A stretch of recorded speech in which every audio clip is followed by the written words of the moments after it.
Oops. While we're waiting for LinkedIn to go live. Yeah. All right. Yeah, how you guys doing? Doing all right?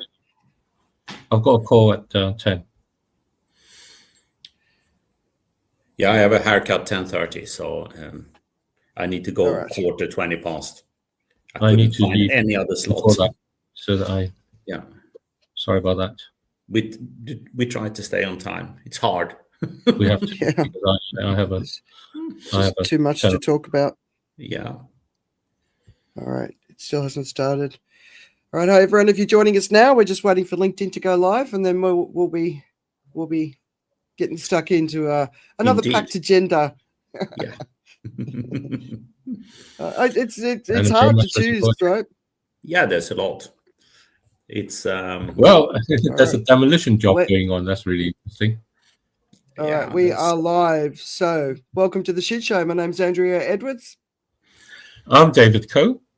And at the far end, you have me, Richard Basolato. Welcome.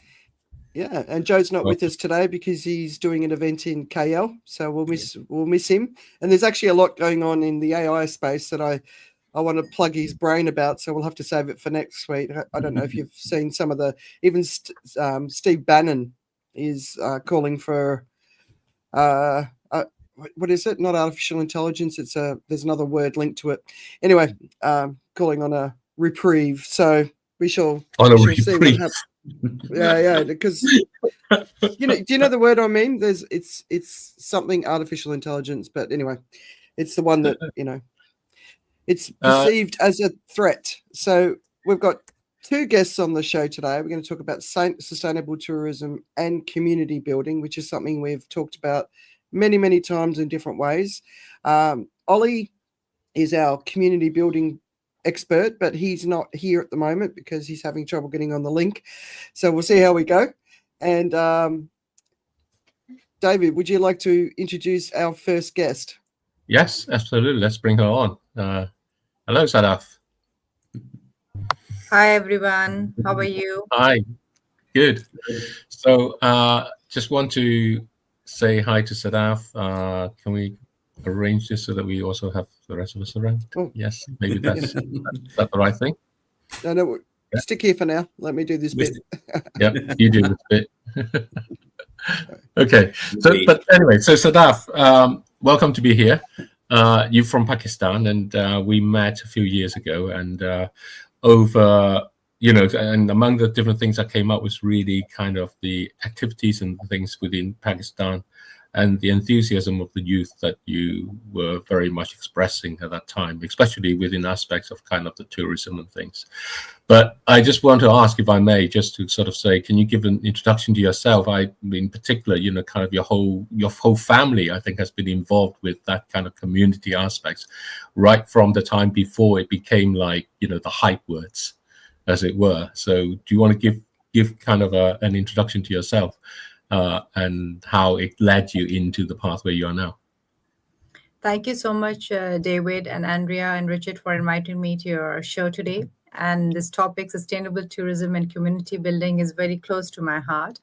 So for the viewers who don't know me, I'm Sadaf Khalid Khan, and I belong from Pakistan.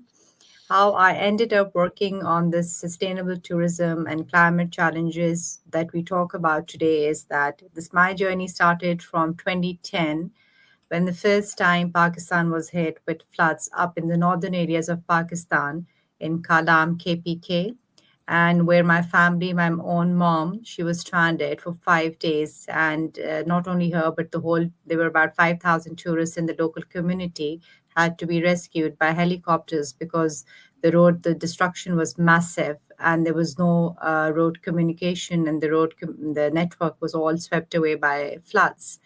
So I was in tourism and hospitality already, working at my resort, the Walnut Heights, and working in a travel agency in Islamabad promoting tourism. But then I started to do research why the climatic challenges are happening, what's going wrong, engaging with the community, mobilizing campaigns, educating them. So we're going to talk about that later, David, but that's how I ended up and started working on sustainable tourism and community building. Sorry, I muted myself. So this is my part here. My knowledge about Pakistan is very scarce, and I never thought of it as a tourist destination. So, do you want to give some kind of connection about how it is a tourist destination? Is this predominantly amongst Pakistani themselves, or is this something that's actually much more across Asia, or something which would be interesting also to others?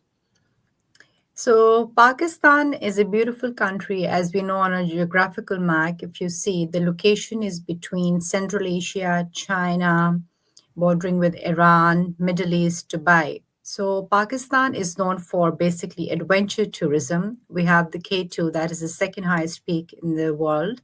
A lot of adventure climbers from Europe, they come to Pakistan and for these expeditions. But having said that, Pakistan has to offer much more than adventure tourism. We are also working on promoting the Buddhist tourism. We have UNESCO sites in Pakistan. Recently, a lot of Buddhist monks have started coming to Pakistan from Japan, Sri Lanka, Nepal, China. And then at the same time, because you know Pakistan's history with the neighboring countries, we're also promoting religious tourism. The Sikh for the Silk pilgrimage, we have the Kartarpur corridor open. A lot of Sikh pilgrims are coming to Pakistan to visit their sacred sites. And as well as we've got the Indus civilization, the Mohenjo-daro, the UNESCO sites, as I was mentioning, in Pakistan. And then we have Mughal history neighboring with India and Pakistan, a lot of historical sites in Lahore. A lot of people don't know, and the museums and the heritage that we have, from forts, old forts to castles. So Pakistan as a country, as you was asking David, we have a lot to offer as a tourist destinations.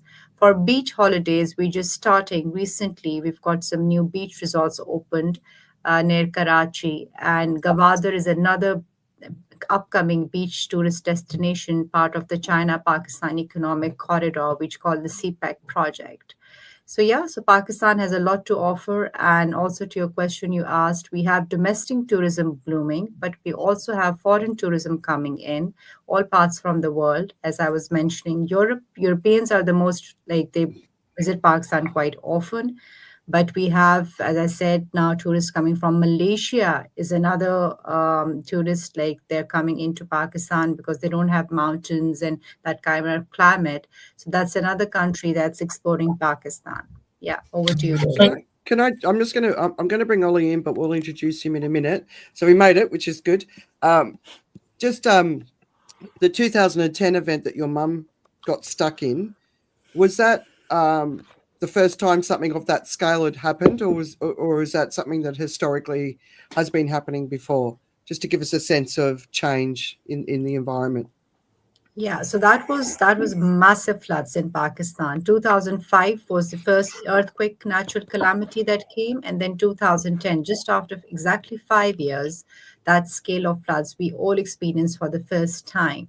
So we were not really prepared for it. Even our government, our local communities, the tourists, and it was like a massive floods, which was a horrific experience for everyone, for that matter. And we were trying to cope and adapt, and like everybody was in a state of shock, even the Pakistan as a country. And we were getting all these international donor countries from US, Turkey, China, neighboring countries to help Pakistan for that kind of calamity. Even Angelina Jolie, as a celebrity, she came and visited the camps in Northwest Frontier, that was called then as now as Khyber Pakhtunkhwa, to help the flood affectees.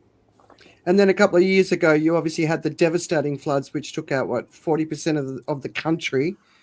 And then just more recently, we saw those other floods. So it's obviously something that's escalating, and it's wiping out not just people and their homes, but also agriculture as well, right?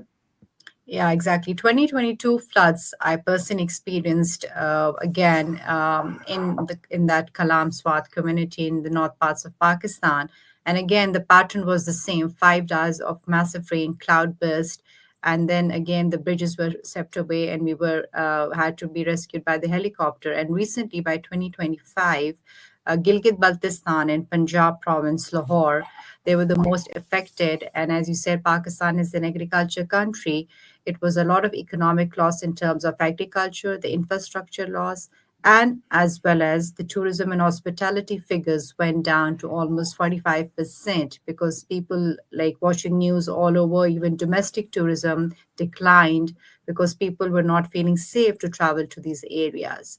So Pakistan has been, unfortunately, the climatic challenges that we talk of.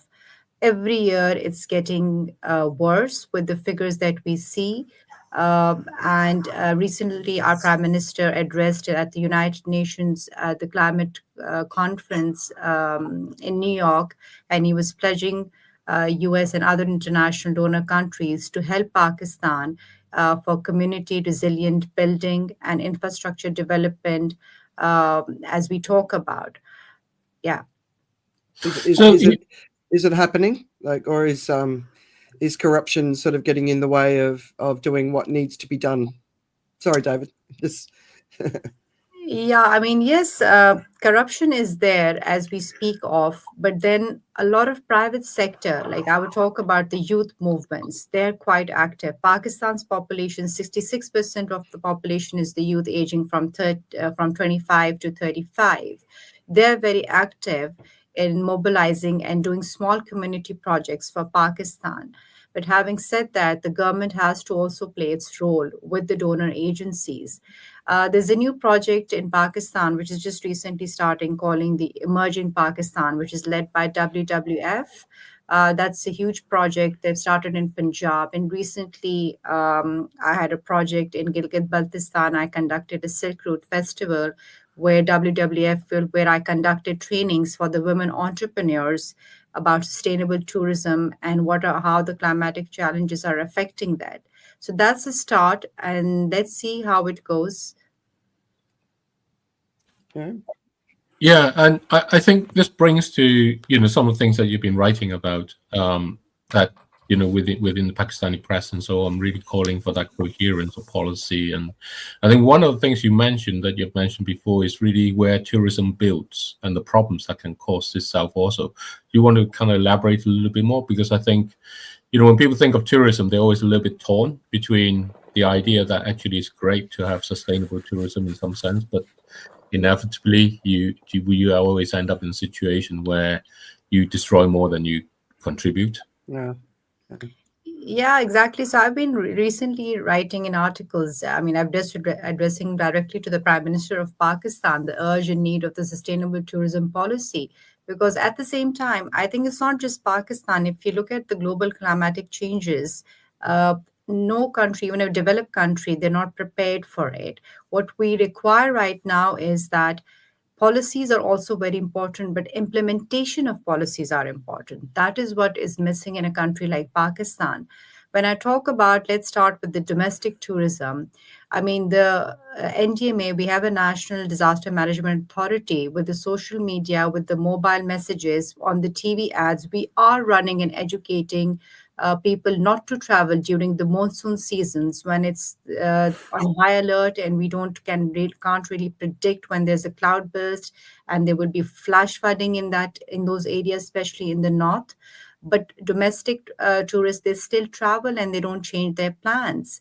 So the problem that we talk about, it has to be from both ways. The people needs to understand the domestic tourists, foreign tourists, they know where travel, they follow the news, they're responsible. And not only that, David, when we were talking discussions during COP28 in Dubai in the online sessions, is that littering, plastic pollution, destroying the beautiful surroundings, that's also a responsibility of a domestic tourist or any tourist visiting those areas. So the responsibility lies between, obviously, the government, the people who are in the hospitality tourism sector, and the tourist visiting those areas. So we can't just blame one person. It has to be a collective effort as a whole when we talk about these problems. Yeah. And at that period, you point back to the COP28, which is I guess we're about to come into COP30, so that'll be 2 years ago. Just trying to do my mental maths here. And you you connected us with a number of people and their projects, and they varied along in the different ways. What do you see as kind of the sort of stories from there that actually people elsewhere can also pick up, and maybe, you know, when they find that, when they think about the tourism, this aspect of responsibility, you know, you actually mentioned about, it's not just the policy, the implementation that involves the people traveling as much as the people who are providing the things there. Yes. So recently, I just heard about this very interesting project by a community leader up in the Gilgit-Baltistan, which we are nearing with the China-Punjab Pass border. The cloudburst, he came up with this detector. He tried to create it on his own, scientific research. He's a young student, I guess. And it helped alarm his small community of around 50 to 100 people when there's a cloudburst or there's kind of the sensors were detecting that. And then he tried to evacuate his own community, and then they were saved from that flash flooding this year. It was, I think, in Al Jazeera and all those news as well. I'll share that article with you. So that's just a small story. If a community, if a student of a climatic research and on these subjects, if he could develop that detector, my question is, why can't the governments, or why can't the other companies try to do the same? I mean, this is just an example, recent example that I'm sharing.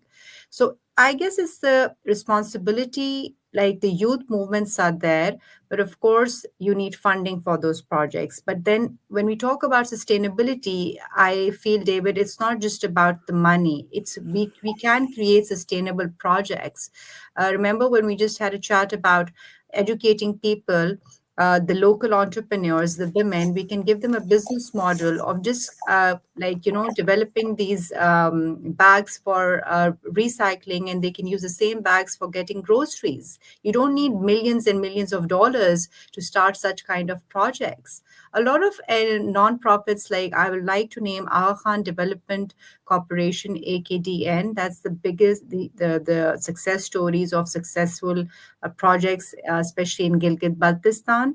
They're doing quite well to educate women entrepreneurs, helping the youth for small projects, but we need many more like them to work on these issues. But then, so, you know, one of the things you were talking about was the cloudburst, but the other big risk, obviously, in Pakistan, India, right across the Himalayas is the glacial lake outbursts.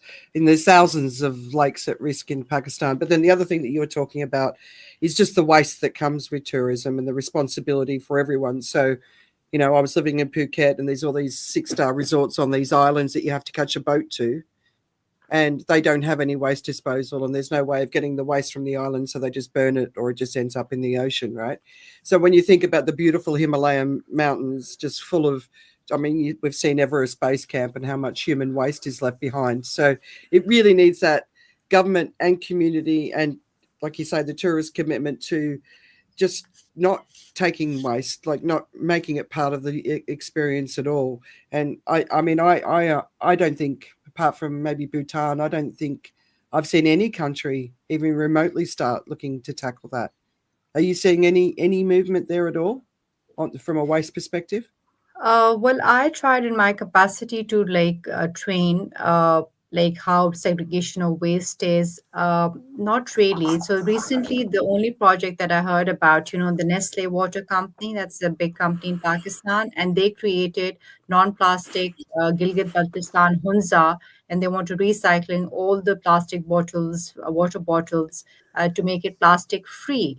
So this is just a beginning of, I think, what we talk about, these plastic pollution, because Pakistan needs recycling plants. Even in the capital city where I belong to, Islamabad, we have municipalities. It's just that we don't have that. All the waste goes to the landfill sites. And then there's a whole mafia working on, they don't let these international companies or private companies come into Pakistan to work.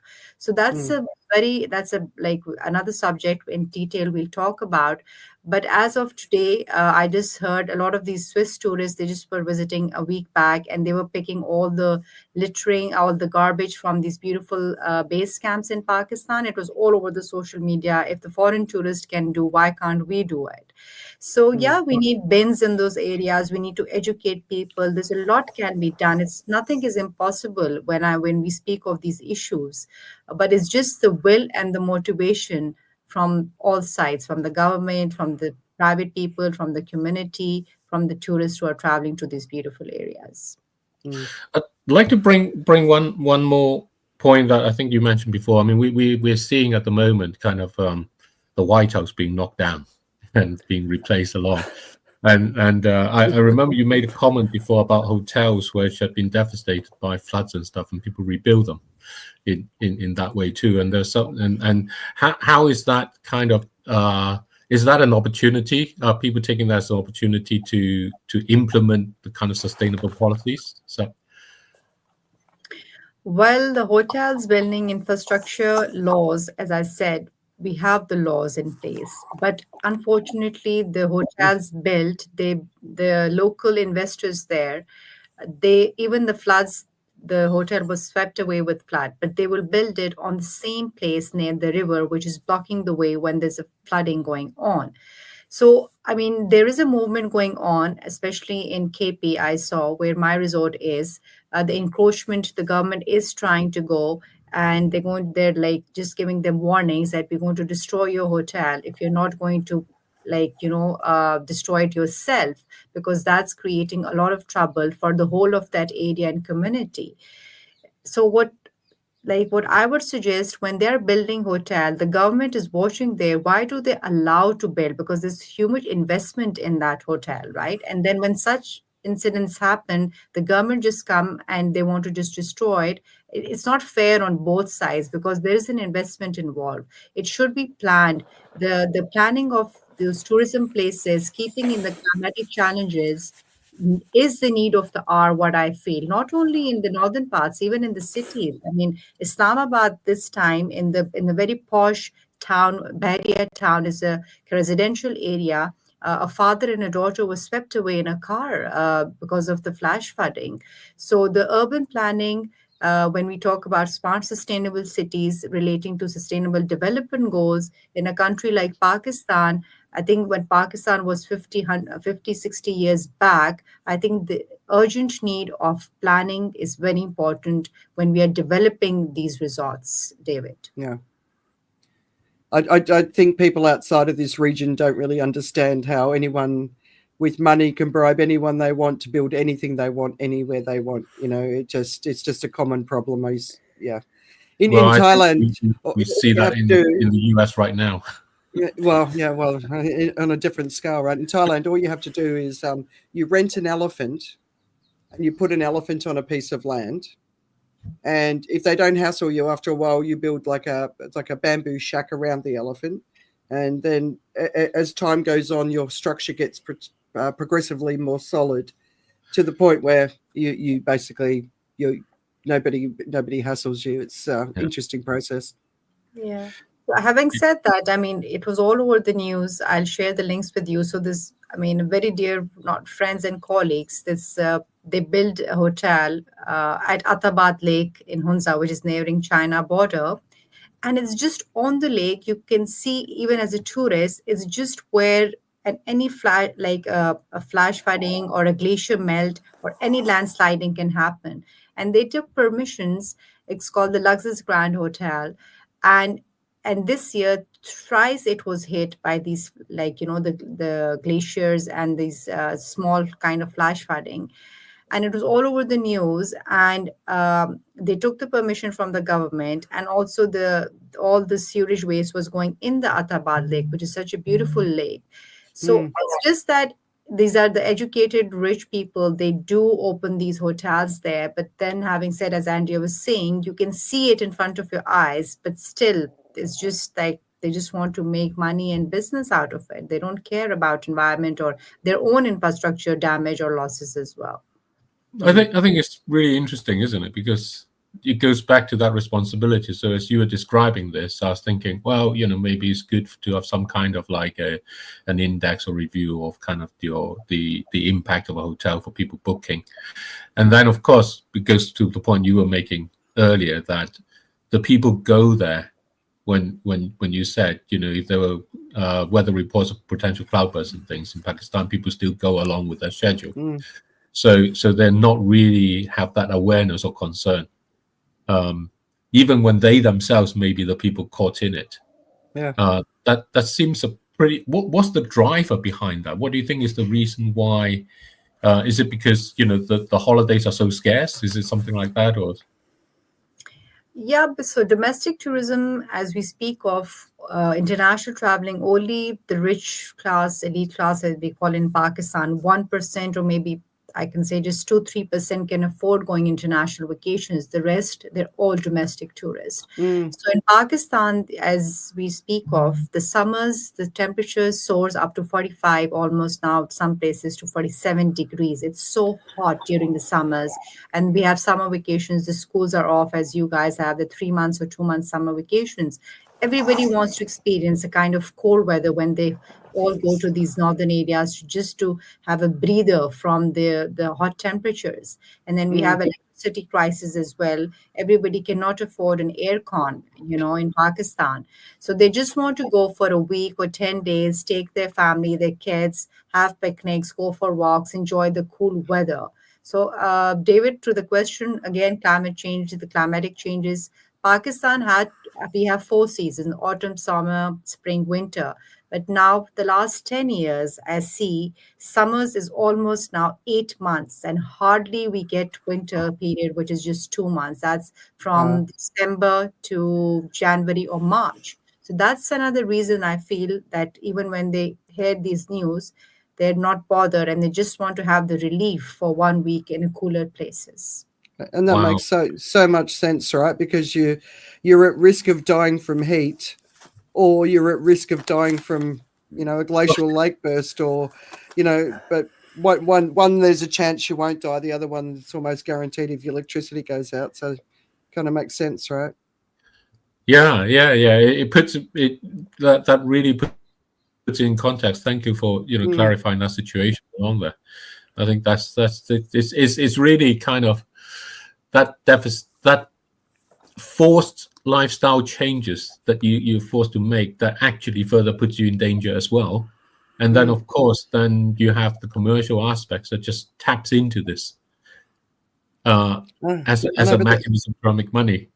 But that 8 months of summer, and such a short winter period, and you think of the Himalayas and the glaciers, it's a very frightening reality that people in Pakistan are facing. Years ago, I said, is Pakistan going to be the first country that has to be evacuated because of climate change? And when I listened to what you just said then, because India is obviously, it's a massive country with much sort of wider regions and variables, but yeah, the risks are just enormous now.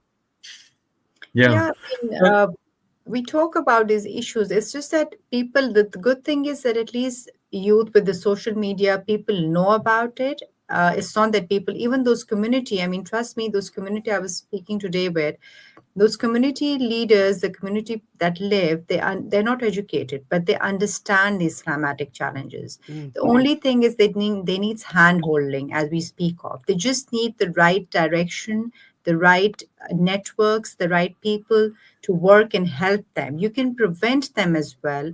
A lot of people, like the educated class, they did not travel. As I said, that the percentage of the tourism declined this year because there was so much warnings from the government. People from the major cities like Karachi, Lahore, that's the most like the temperature soars up. They go to these northern areas for vacations. They didn't visit this year. So it did help. It's not that it did not help, but as we speak of, a lot has to be done still, because the figures that I'm like 2060, there is a prediction, and I strongly believe in that. Karachi is going to sink. Karachi is the port, is the main trading port. It used to be the capital of Pakistan, but Islamabad was decided later on being the capital of Pakistan.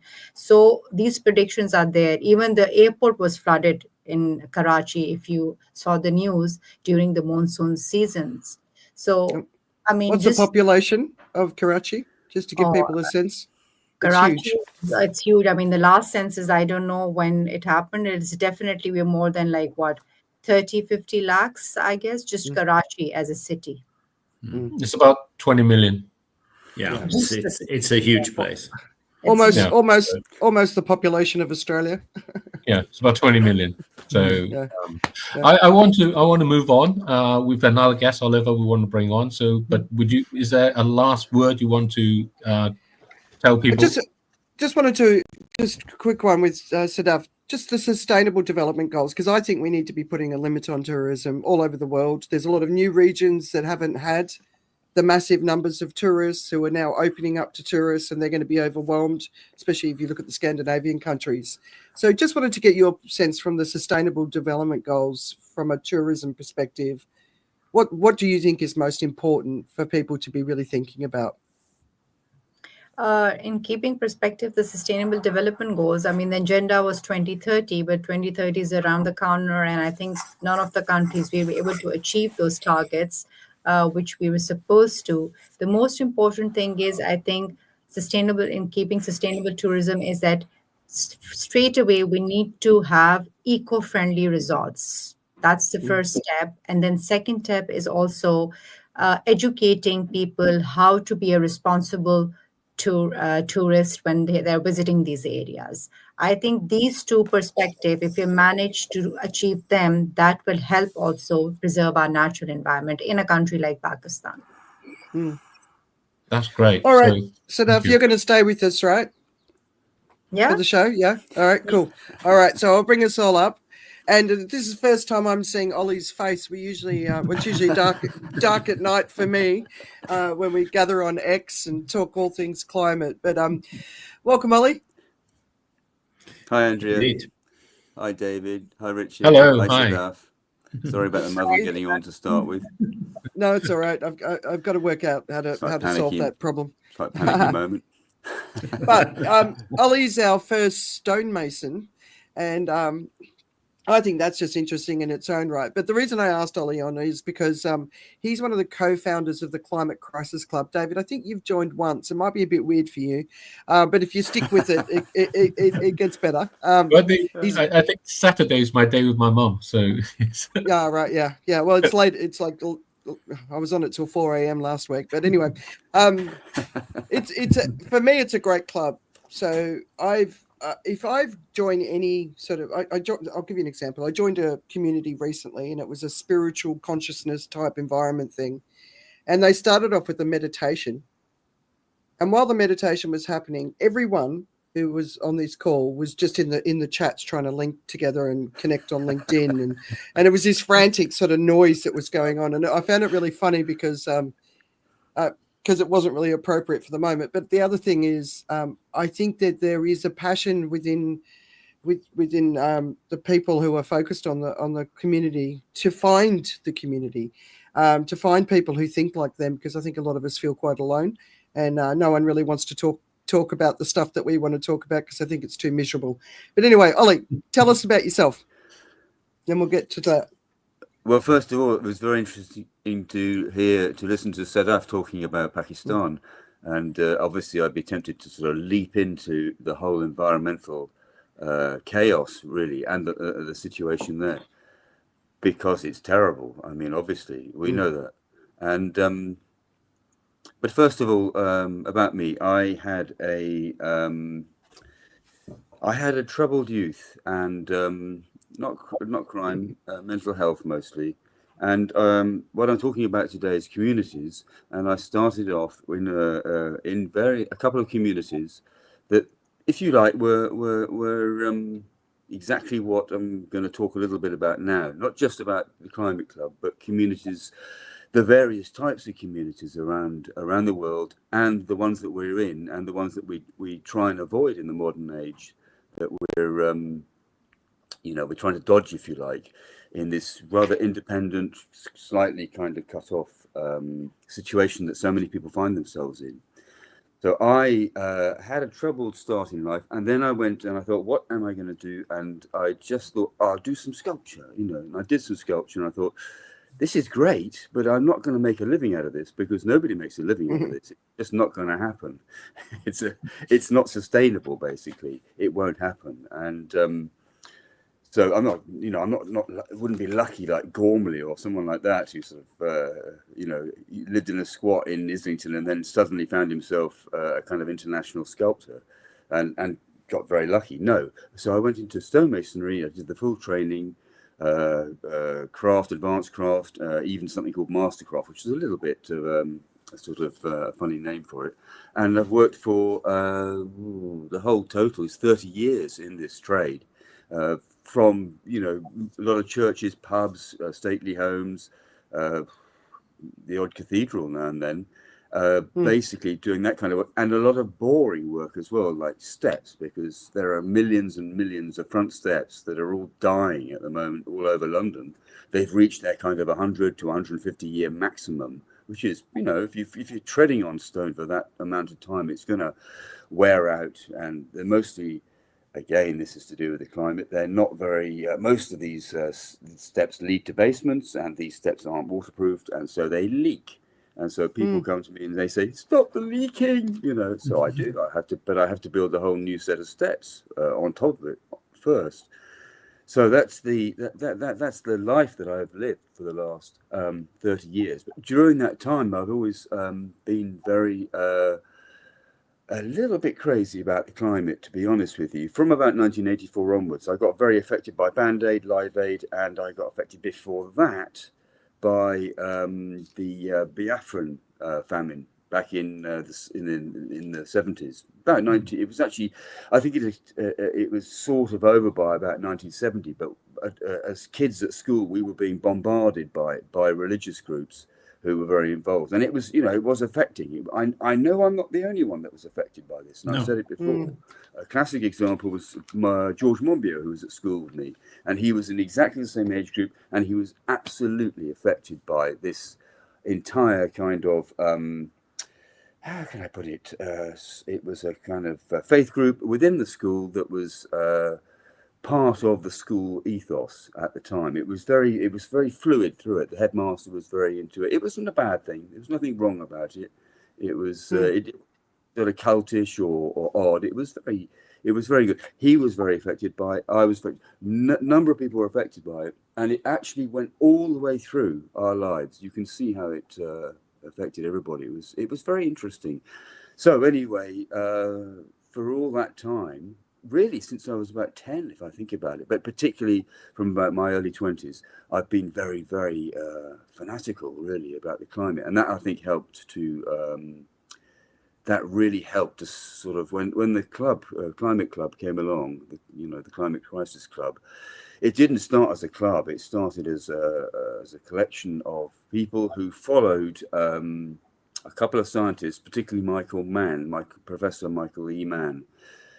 And that was a kind of, if you like, that was a link point for everybody. And then we got to know each other online, and then there was a small group of people. I mean, just a few, and I know that Alex was there hammering away. He was like absolutely. He was like John Bonham in Led Zeppelin on the bass drum.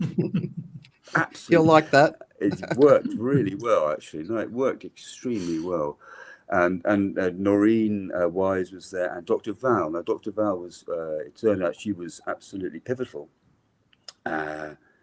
She was there, and she was wise. She was sensible about things. She advised Alex. She said, "For goodness sakes, go on Spaces." "Do you know Spaces?" she said. And we both were like, "No, never heard of it," sort of thing. And then we just started. We just talked about it, and we just thought, yes, let's try it. So we just started. He started the space, and we got it going. And well, that's a sort of point at which things began to build really, really well, but very slowly. Yeah. It took a time. I mean, yeah, and you dragged me into it. Yeah, that's right. Yeah, yeah. You found me on LinkedIn, I think, through a book or something. Yeah, I did. Through my friend Damien Corbett, who had a book. Yeah. You were in the book, and blah blah. And I tried a few people in the book, and one or two did. You particularly, but one or two did get involved. Some people were more involved in space travel and stuff like that, and that's fine. But Spaces was there too, and it actually started with about I think 8 to 10 people, and it was not like it is now. It was very kind of intense. Everybody talking at the same time. Everybody trying to get their bit in. It wasn't disorganized, but at the same time, it was very it was very enthusiastic, let's say. And then slowly over time, it's developed into a community that is both has regular people there more or less all the time, people who come and go, and they can be gone for sometimes for weeks, months, and then suddenly they just turn up again.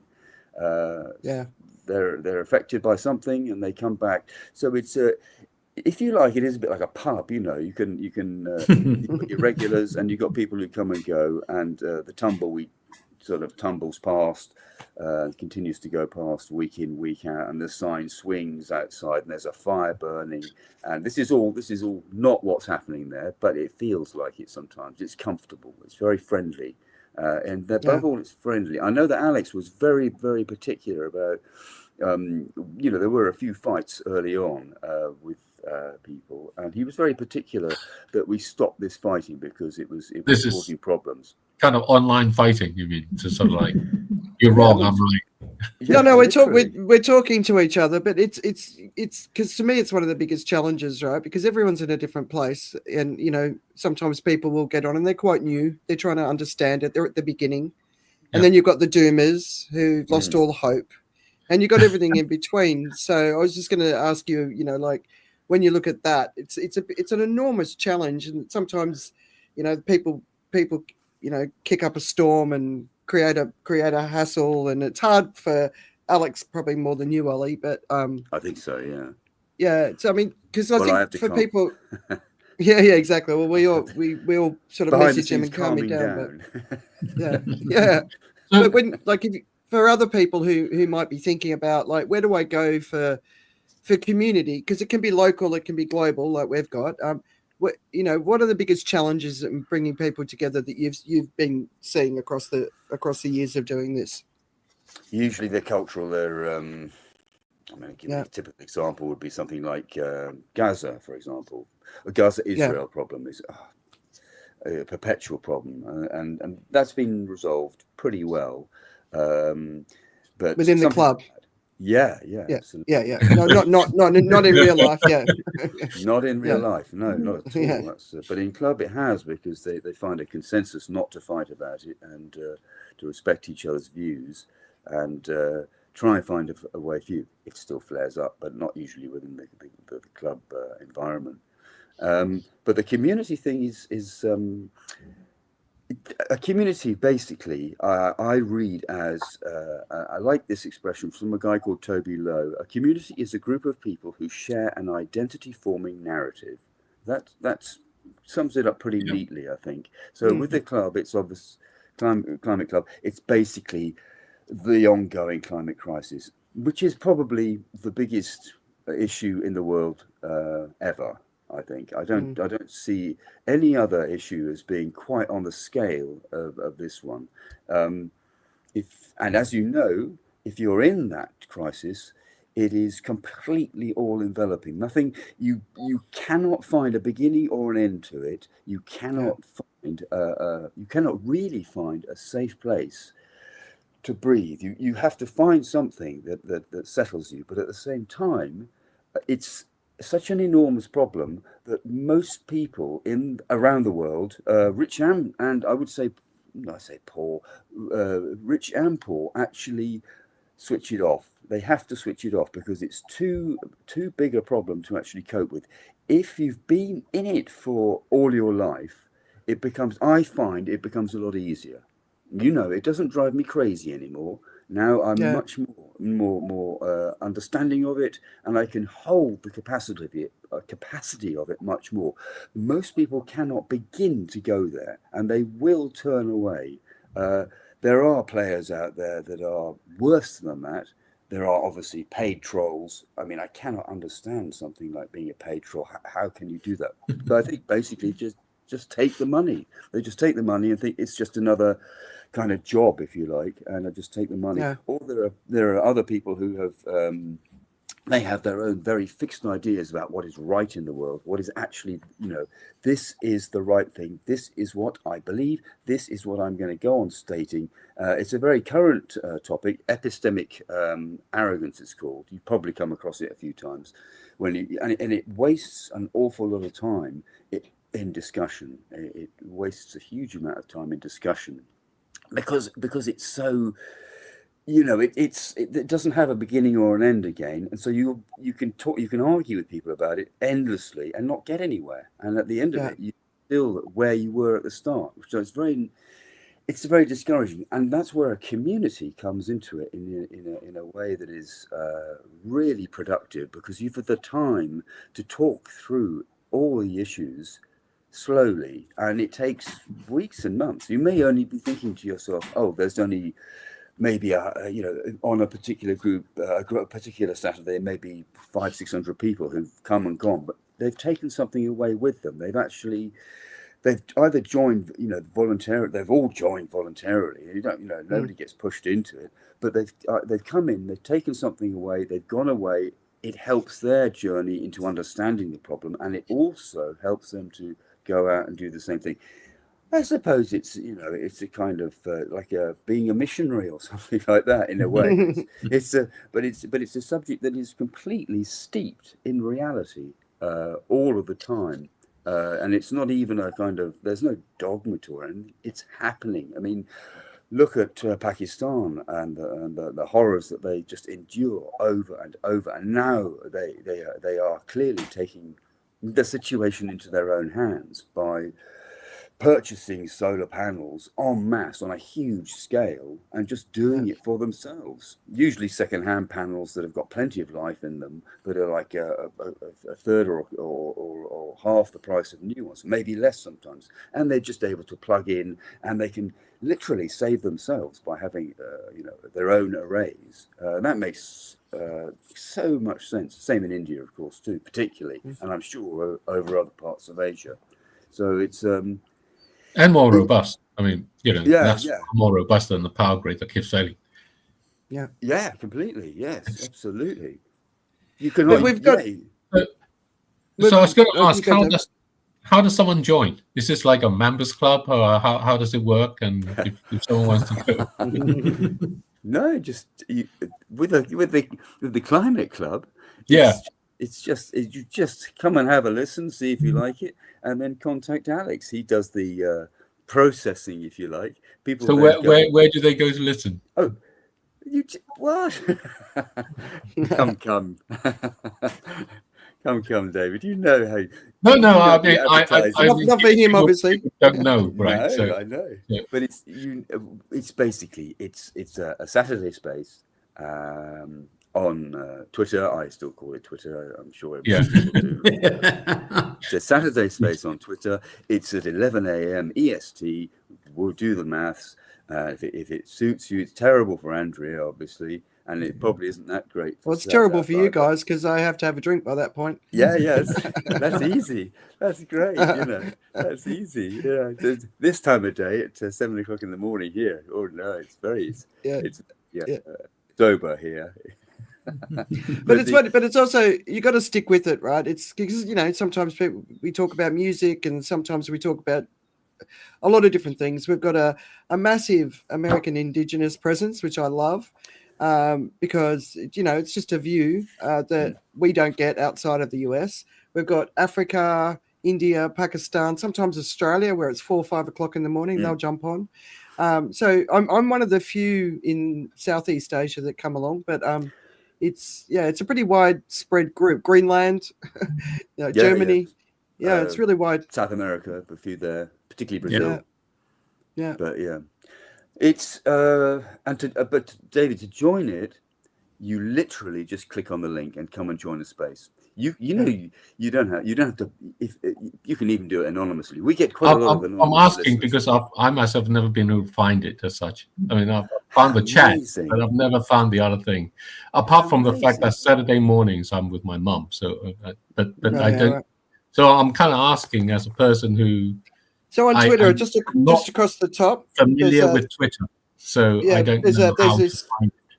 across the top, there's a band of chats that are happening, and you just scroll through and you'll see it. Exactly. But I can obviously tag you in it next time it's up. Don't forget what I see, for example, at the moment on Twitter is just a search bar, and I type in Climate Crisis Club as a hashtag, and it's got yourself there. That's funny. And then there is Morton Baltus. Is that? Yeah, that's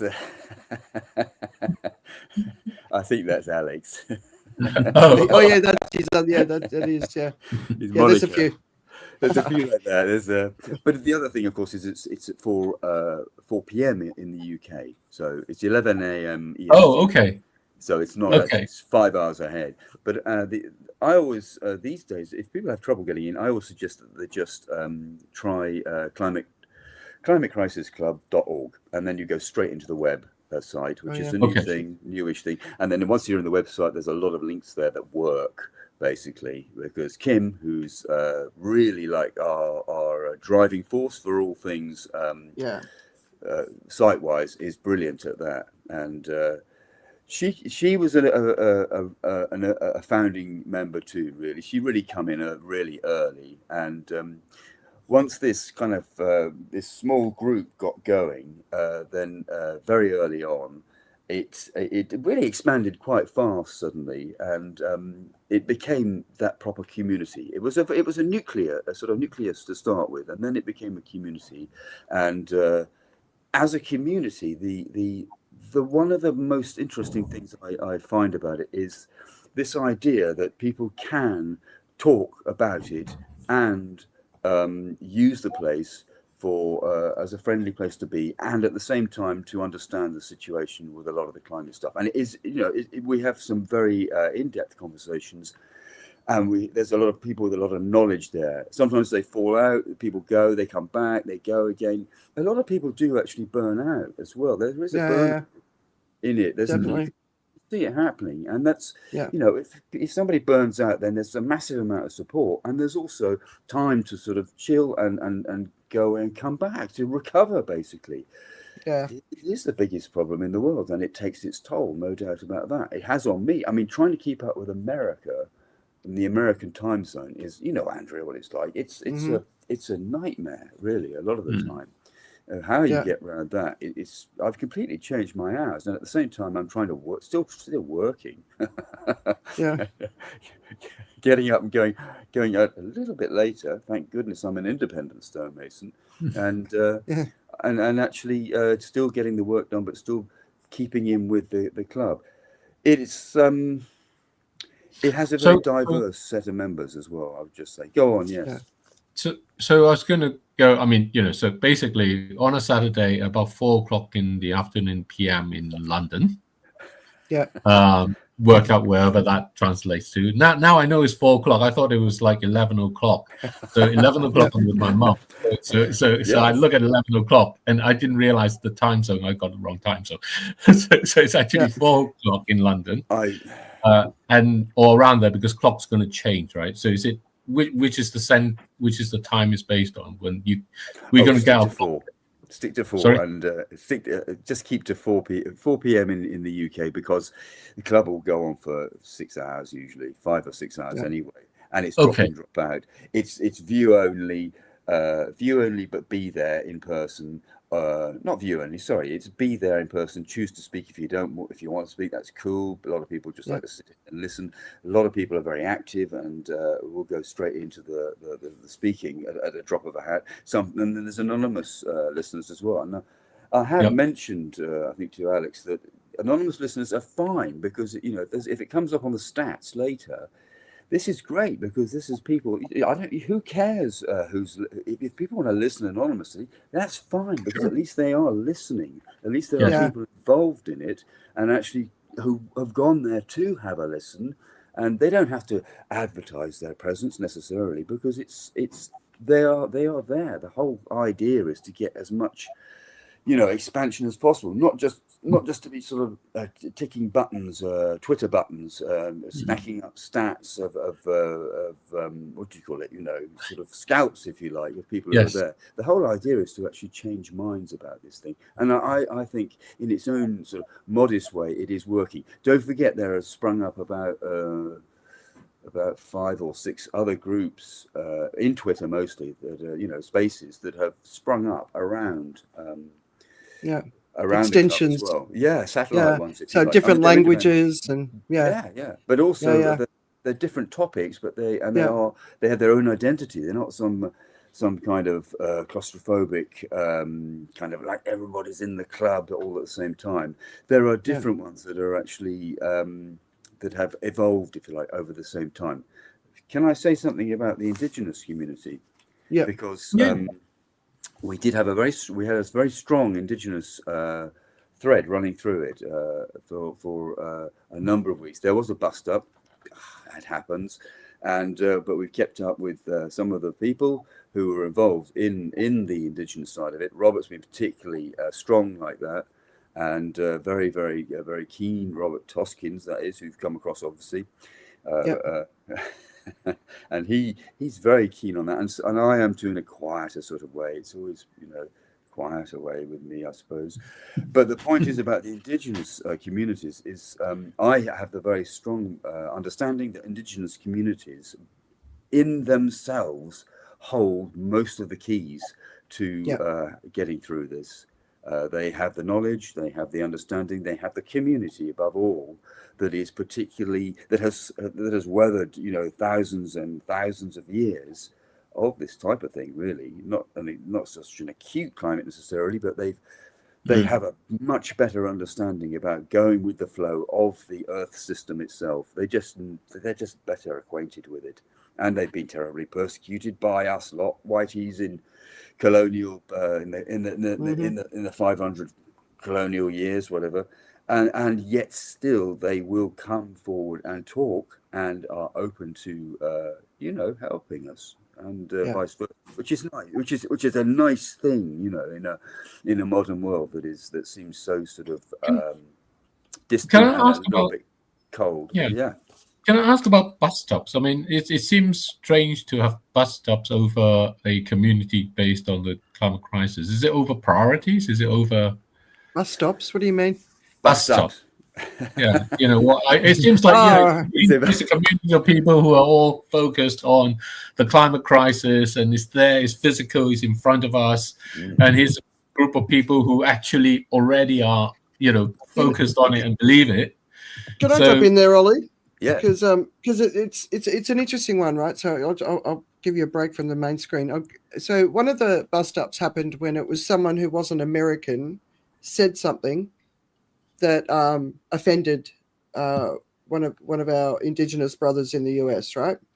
And I was kind of listening to it, and it's like we can't expect everyone in every country in the world to understand every issue from every indigenous community in the world, because I look at the indigenous community obviously as an Australian, the First Peoples in Australia, but then in Asia it's a very, very, very different thing. In a lot of countries the indigenous people are the people, the colonials didn't necessarily get into every country, so it's a big and it's a complicated issue, but you've got to be very sensitive in how you deal with it, and sometimes people don't mean to get it wrong, but they do get it wrong, and so then and if they're not humble enough to say I'm sorry, then it can become a little bit, it gets out of control a bit. I don't know, Ollie, what do you think about that? Exactly, yeah. It's a very often it's a communication problem, and it's also sometimes a personality problem as well.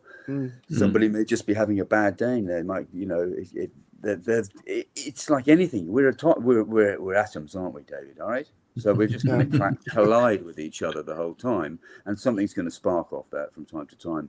And I think that's just what happens sometimes. In a way, in a funny sort of on another level, it's actually quite a positive thing, because it means something's happening.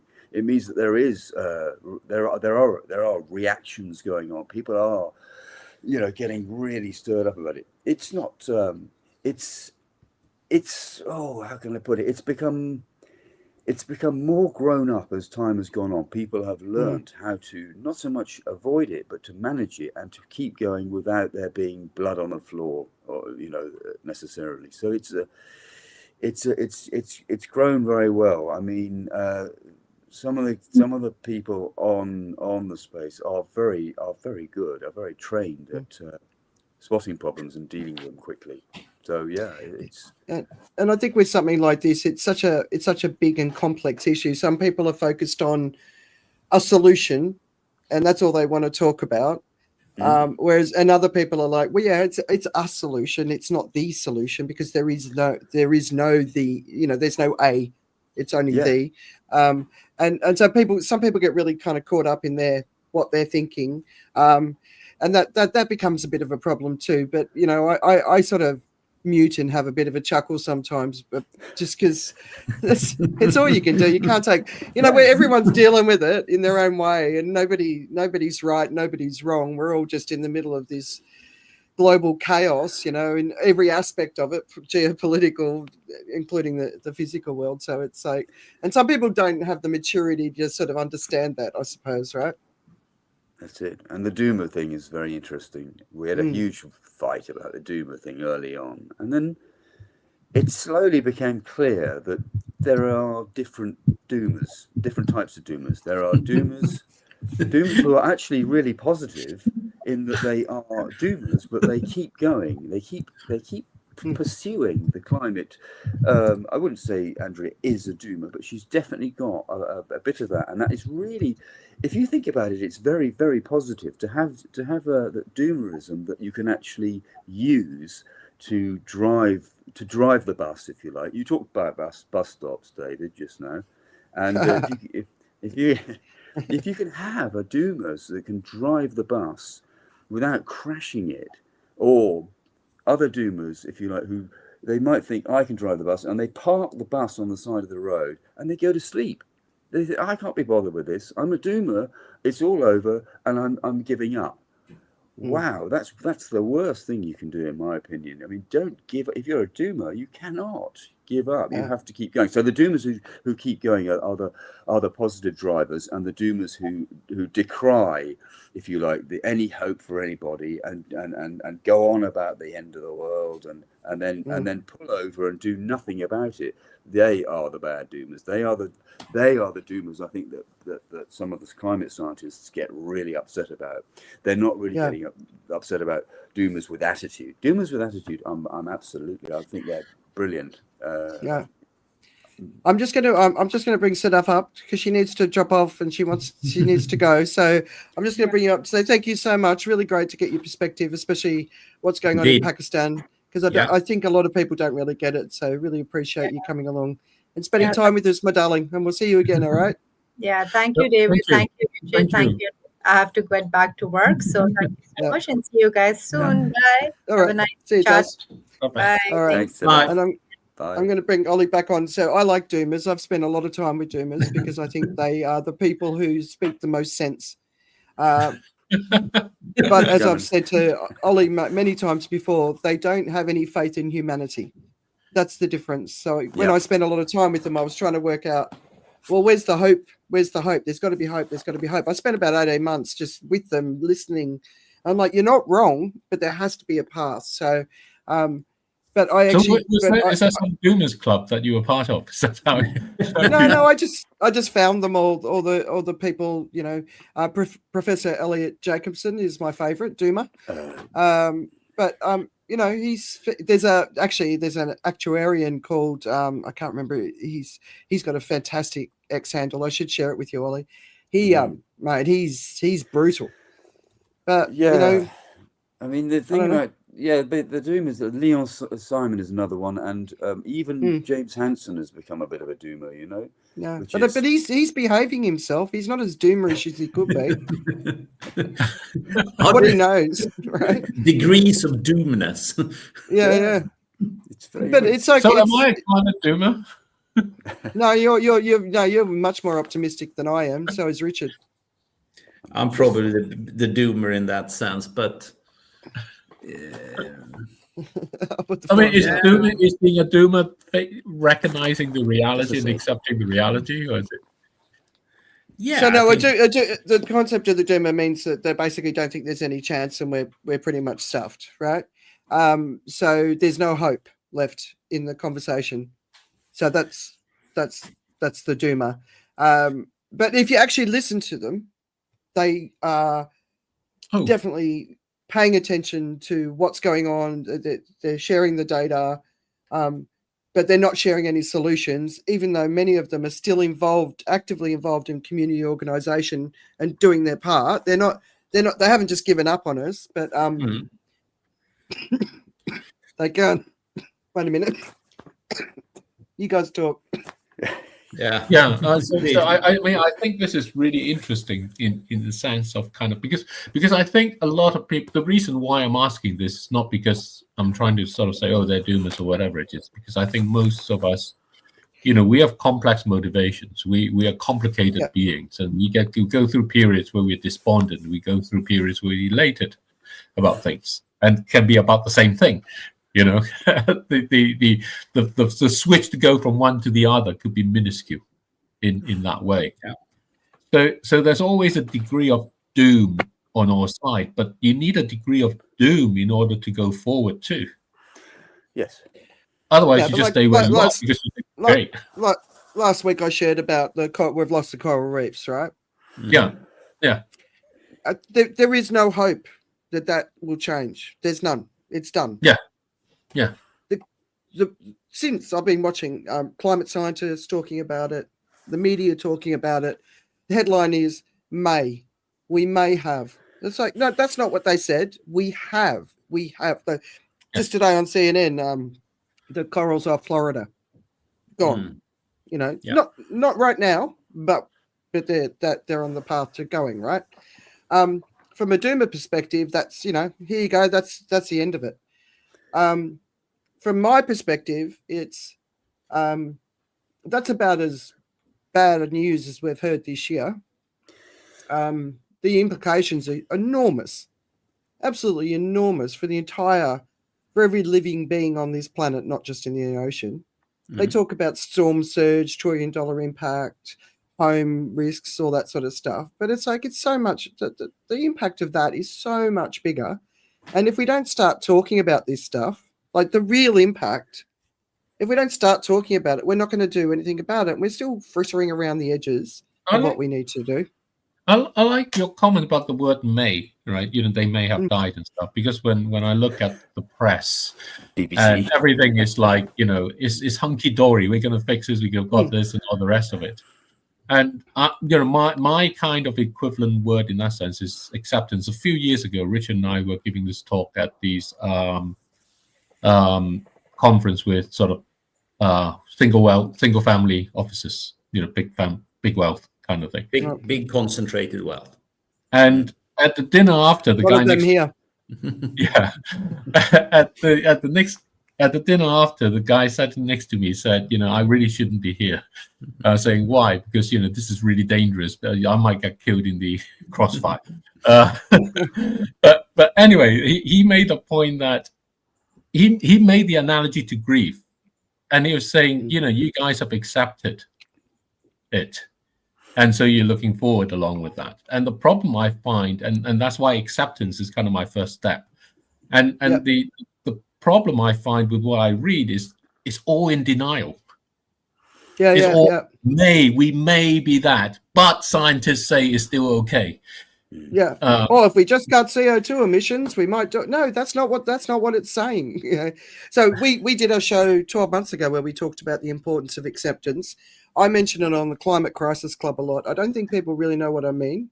But to be in true acceptance, it's like no matter what happens, I saw today that in a big licensing for oil and gas in Alaska, I think, and it's just it's a shocking thing, right?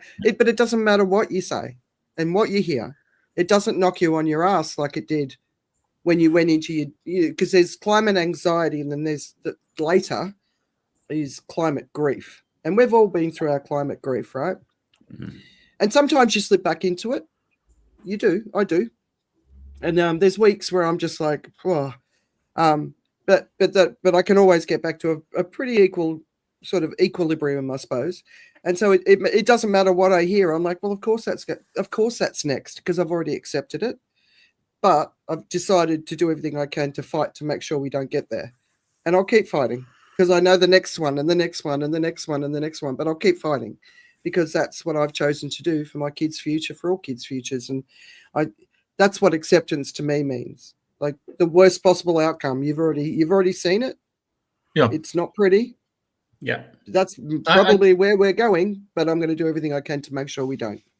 Yeah, I think of it as stop wasting time on, on the fact what it is. And he's describing this as kind of, so I started looking up stages of grief kind of thing. Acceptance is the first bit in that way, or it's the last bit, or whatever it is. That last bit, right? It's the last bit. You need to get there through anger and denial. Yes, yeah. and so they have this thing where I started thinking that word may, your partner may have passed away. And like, exactly. What do you mean? what do you mean? May or may? Yeah, the media. I don't. I mean, Richard, you were saying last week the scientists make you angry the way they speak about it. I don't feel any anger towards anyone who can't say these words as truthfully as they need to be said. In fact, there was an article on futurism. Let me find it. It was like the best headline of any media I've seen. Just give me 2 seconds to find it, and it's like finally someone's saying it exactly as it needs to be said. Come on, I'm going to find it. It's just here. No, I can't. I'll share it, but they don't know how to say it. They don't know how to, because if they do, they get attacked, and if they don't, they get attacked, and nobody wants to hear the truth. We know it. I think from that sort of Richard trading background as such, it's kind of that stop loss, right? Yeah. Yes. Of course it may come back, but you'll be dead before that. That's part of it, certainly. But the other aspect of doomerism as well, positive doomerism, is that what you move on to with your grief and loss is you move on to a new dawn of something. Yeah. Which is basically you move into a zone where we start to actually look at how we can save as much as we can save. We look at, you actually really start as a planet, and it has to be on a planetary basis. You can't just have, at the moment we have small people trying to rescue stuff, and that's good enough. That helps a lot, but you're still in the frame of a disintegrating climate. So if you have a much bigger process of trying to save stuff, like obviously trying to save the corals. I mean, how do you save a coral reef? How do you do it? Some people think you can still do it within the oceans. I don't, as a layman, I would say no, I don't think so, because the temperatures are still rising, and they're going to still kill all the corals. However, you can perhaps think about doing it on land. You can either do it in massive aquariums. I mean, that's happening already. Corals exist in massive aquariums, or you can do it in kind of research, kind of I don't know what you call them, kind of bays along the ocean where your temperature is much more. You can regulate your temperature very clearly. But that's just one aspect. You can do it with trees. The Great Green Walls. There are two of them, at least two of them.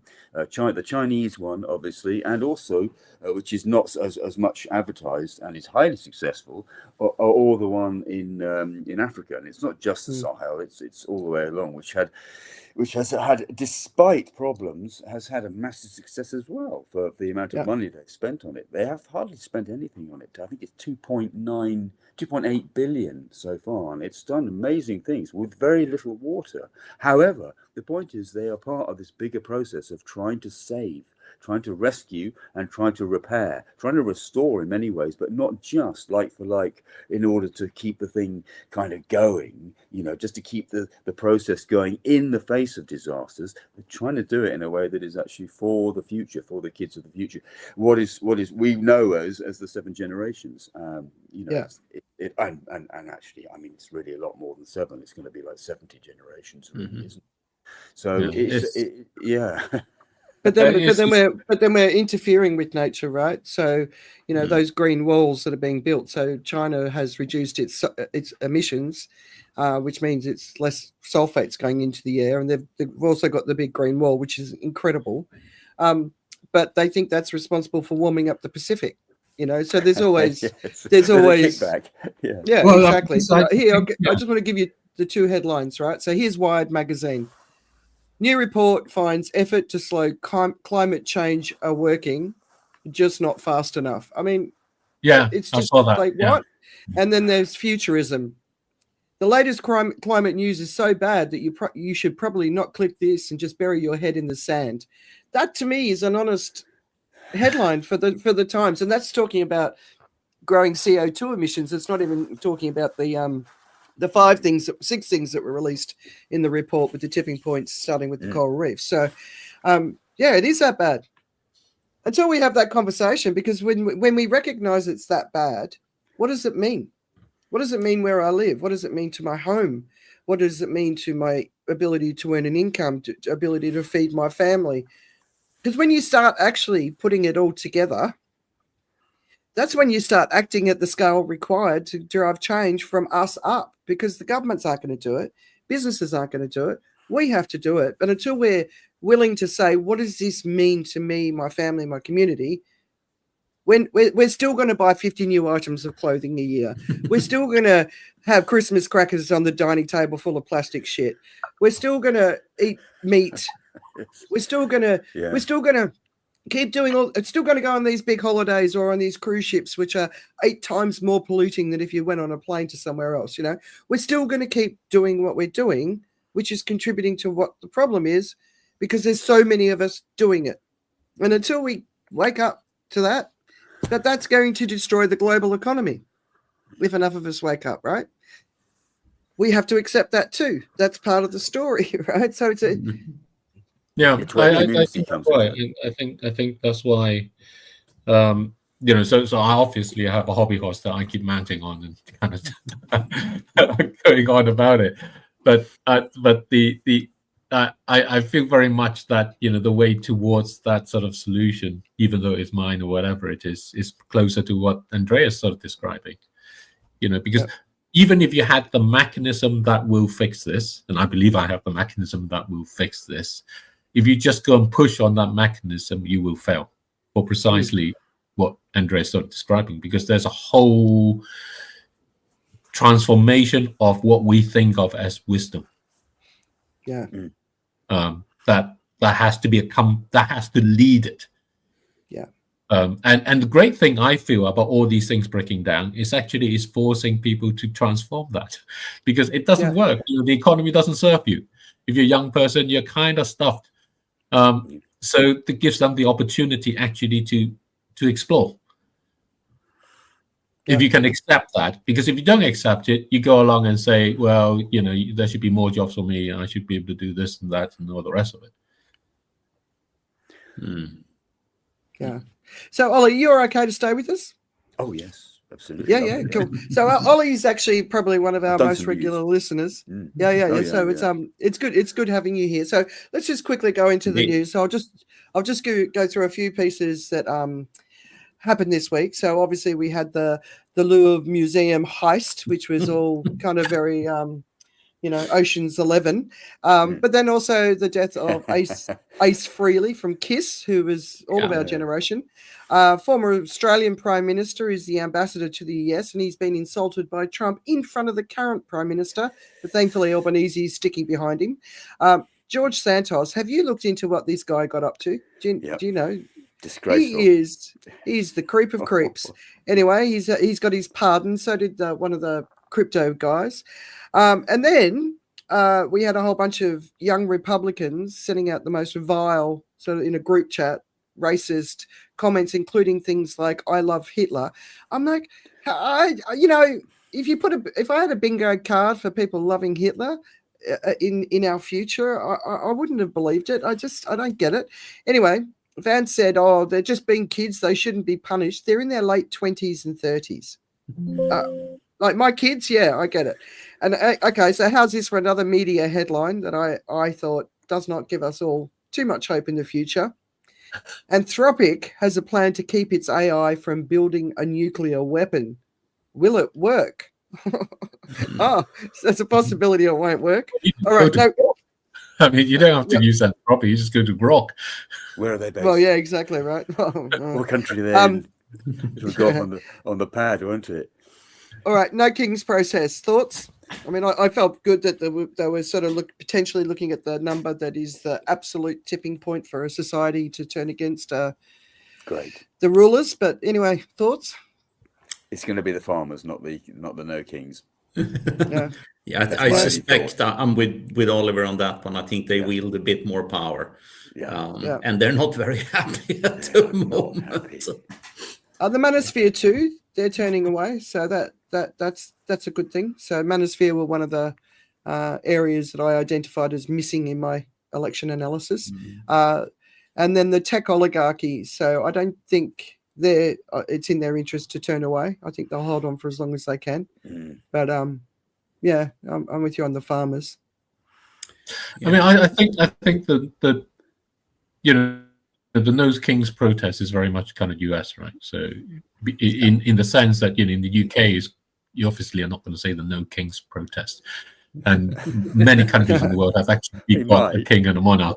I think you might actually. so at the moment, the sound here is no tyrant. So the UK protest was called the No Tyrant protest outside the US embassy. Interesting. So that, you know, it's just not like you stand outside the embassy to protest against Charles. Yeah, right. Which a No Kings protest would be exactly what that is in this country. So what did you think of the AI video of him dumping shit on protesters? I mean, it's so bizarre, right? And so weird. It's on a whole new spectra of really. I just say. Really. I just don't think it maybe with the MAGA crowd it resonated, but for me it just came across as, so Newsom's fantastic at trolling and doing, it's clever, you know, just the way and it's always in response to this felt very it didn't feel right. It obviously wasn't right, but it didn't feel clever. It felt just childish. Trump had a mask on and it wasn't covering his nose. So if he'd been in a jet fighter, he'd have blacked out. Simple. I missed that bit. Yeah. It just wasn't on there. It was they thought we either show his face or we show it covered. The idiot MAGAs might, or whoever they are now, might not recognize it as Trump. I mean, simple. So yeah, no nose covering. A bit like with the pandemic, you know, with people with their masks on. What's the point? David, any thoughts? Well, I mean, I think it's an attempt to, you know, what has happened in America. So I'm going to take it back to America in the sense of what's going on there. What has happened in America is that it has had a massive erosion of all three channels of kind of power, from, you know, the houses, the law, and the presidency in that way. And I don't know if I mentioned this before or to someone else, but I think there was a comment by one of the Supreme Court judges about how the amount of time that they spend looking at the cases put about Trump's use of executive power is minimal. They basically just say, fine, he's okay to use it in that way, which completely kind of erases that role of the Supreme Court in that sense. So what this is in the protests, I think, is really an attempt to say, well, what else can we do in that way? Because they've indicted him. He's been found guilty of charges that actually people would find to be completely appalling. He has managed to go along and strangle the educational institutions. He has made law firms kowtow to him in every way.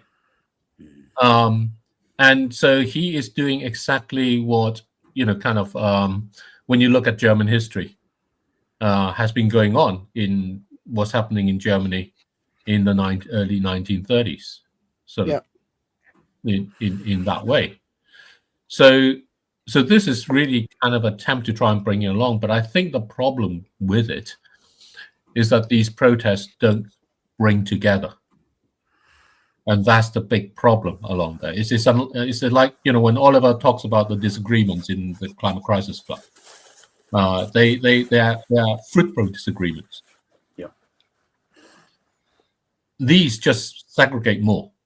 So I don't think they actually are going to achieve what he wants, because it's actually... I don't know.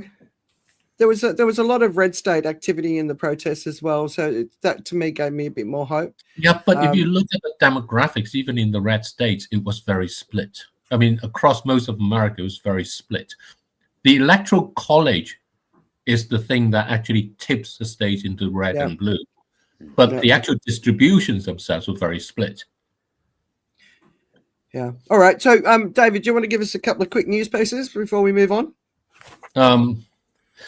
So jobless for young people is a problem, which we know, and Hong Kong has increased, young people jobless rate, and is kind of beginning to be a worry along. So I think that's going to be a major thing as we go along through, especially with AI coming on further and further, and that's worth watching. The kind of extraterritorial strikes the US have been having in kind of like blowing up boats around the place, saying they're drug trafficking, and then just kind of saying, we say they're drug trafficking in that way. That's going to, it's triggered kind of reactions from Colombia, it's triggered clearly reactions from Venezuela and stuff. I don't think they're going to stop doing it. They're probably going to continue, and it's going to be a problem. It reminds me of Philippines. Their president, Duterte, yeah, who had his death squad as his answer to the drug problems. So, and I guess that sort of might go into, right-wing politicians, the world going more right-wing along. Well, think of where Duterte is now, right? So maybe that's the future for them too. Maybe. Well, Sarkozy's ended up in jail. So another right-wing politician, but we have a new right-wing politician coming along in Japan, Takaichi, who is the new woman, supposedly, cracking the glass ceiling by being right-wing.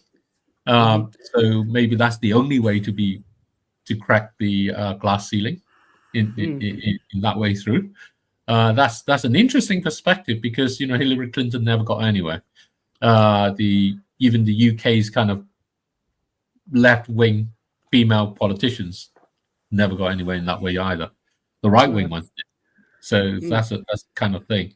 And of course, we all found that I found this through Canva the other day. I was trying to open up my Canva to work and found that it didn't, because Amazon services went down. And the thing about it that people don't quite realize is very often is it's like, around where I live in London, there are a number of main roads that go east-west. One of them go down, the other ones all pile up because traffic has to go somewhere. So even if you don't think you're affected, you're affected. And that's kind of like the climate crisis. Everything's so connected along. So when Amazon goes down, everything else gets affected along with that too. I think that's worth bringing along there. Yeah, that's going to be, it's a big part of the story. So, but the message is, if you want to become a female politician, become a hard-ass bitch. Right? Yeah, absolutely. Okay, noted. All right. So we talked about the global economy last week, and Richard, you gave us sort of your take, and David jumped in as well. So I always really value this. So there was a video on DW. I can share it, DW News, which is German, and it basically talks about France's economic crisis, and it asks the question: is all of Europe at risk? So I wanted to get Richard's thoughts on not just the video, but just the bigger story. Well, I think Europe is at risk. And if we rewind back to, when we formed the EU in the post-World War II era, I believe de Gaulle once said something like, Europe is France and Germany, the rest are just tidbits. And, on one level, he's absolutely correct. But I don't think that's necessarily the kind of path that will ensure EU's future existence. But it's pretty clear that the Axis powers of European power will remain France and Germany, not Club Med or Britain. Britain left. But Britain's left, but still wants to be kind of part of Europe, but maybe not or whatever. But the axis of power is France and Germany, and the reason EU was created was effectively that France, as a former colonial power that had been bashed in the war and kind of had lost significance, wanted to remain on the main stage as a player. This is my take, by the way. That's why EU was founded. And Germany knew they were the pariah of the world. So the only way they would find a way back to become relevant again was by joining forces with another amalgamation of countries. And kind of the Italians tagged along. The EU. Yeah, but it's kind of what it is. The Italians tagged along because they do, and then we kind of added other bits as it kind of came about. But that's the foundation for the EU.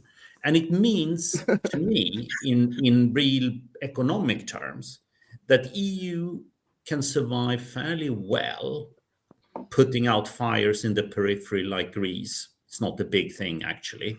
Iceland, which is not part of EU, but it's part of Europe. So we can cope with those things. If Portugal was to have a major hiccup, we can deal with it.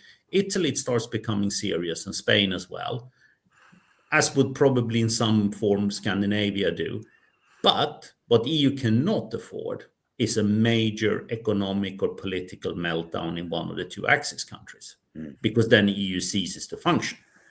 And what I think the German program wanted to highlight is now how close France is to that situation. And they did it obviously in a kind of foreigner looking at the French situation, but it's well worth watching for anyone with a passing interest, which should be all of us, in how the future will shape for Europe. Yeah, but isn't the problem, the fact that Europe is aging? Well, of course it is. That's why. It's like, if you look at the whole situation in Europe with an economist's eyes, with any reasonable actuarial mathematical view, it's that Europe now needs a serious jolt of massive immigration, and we're doing everything we can to fight it.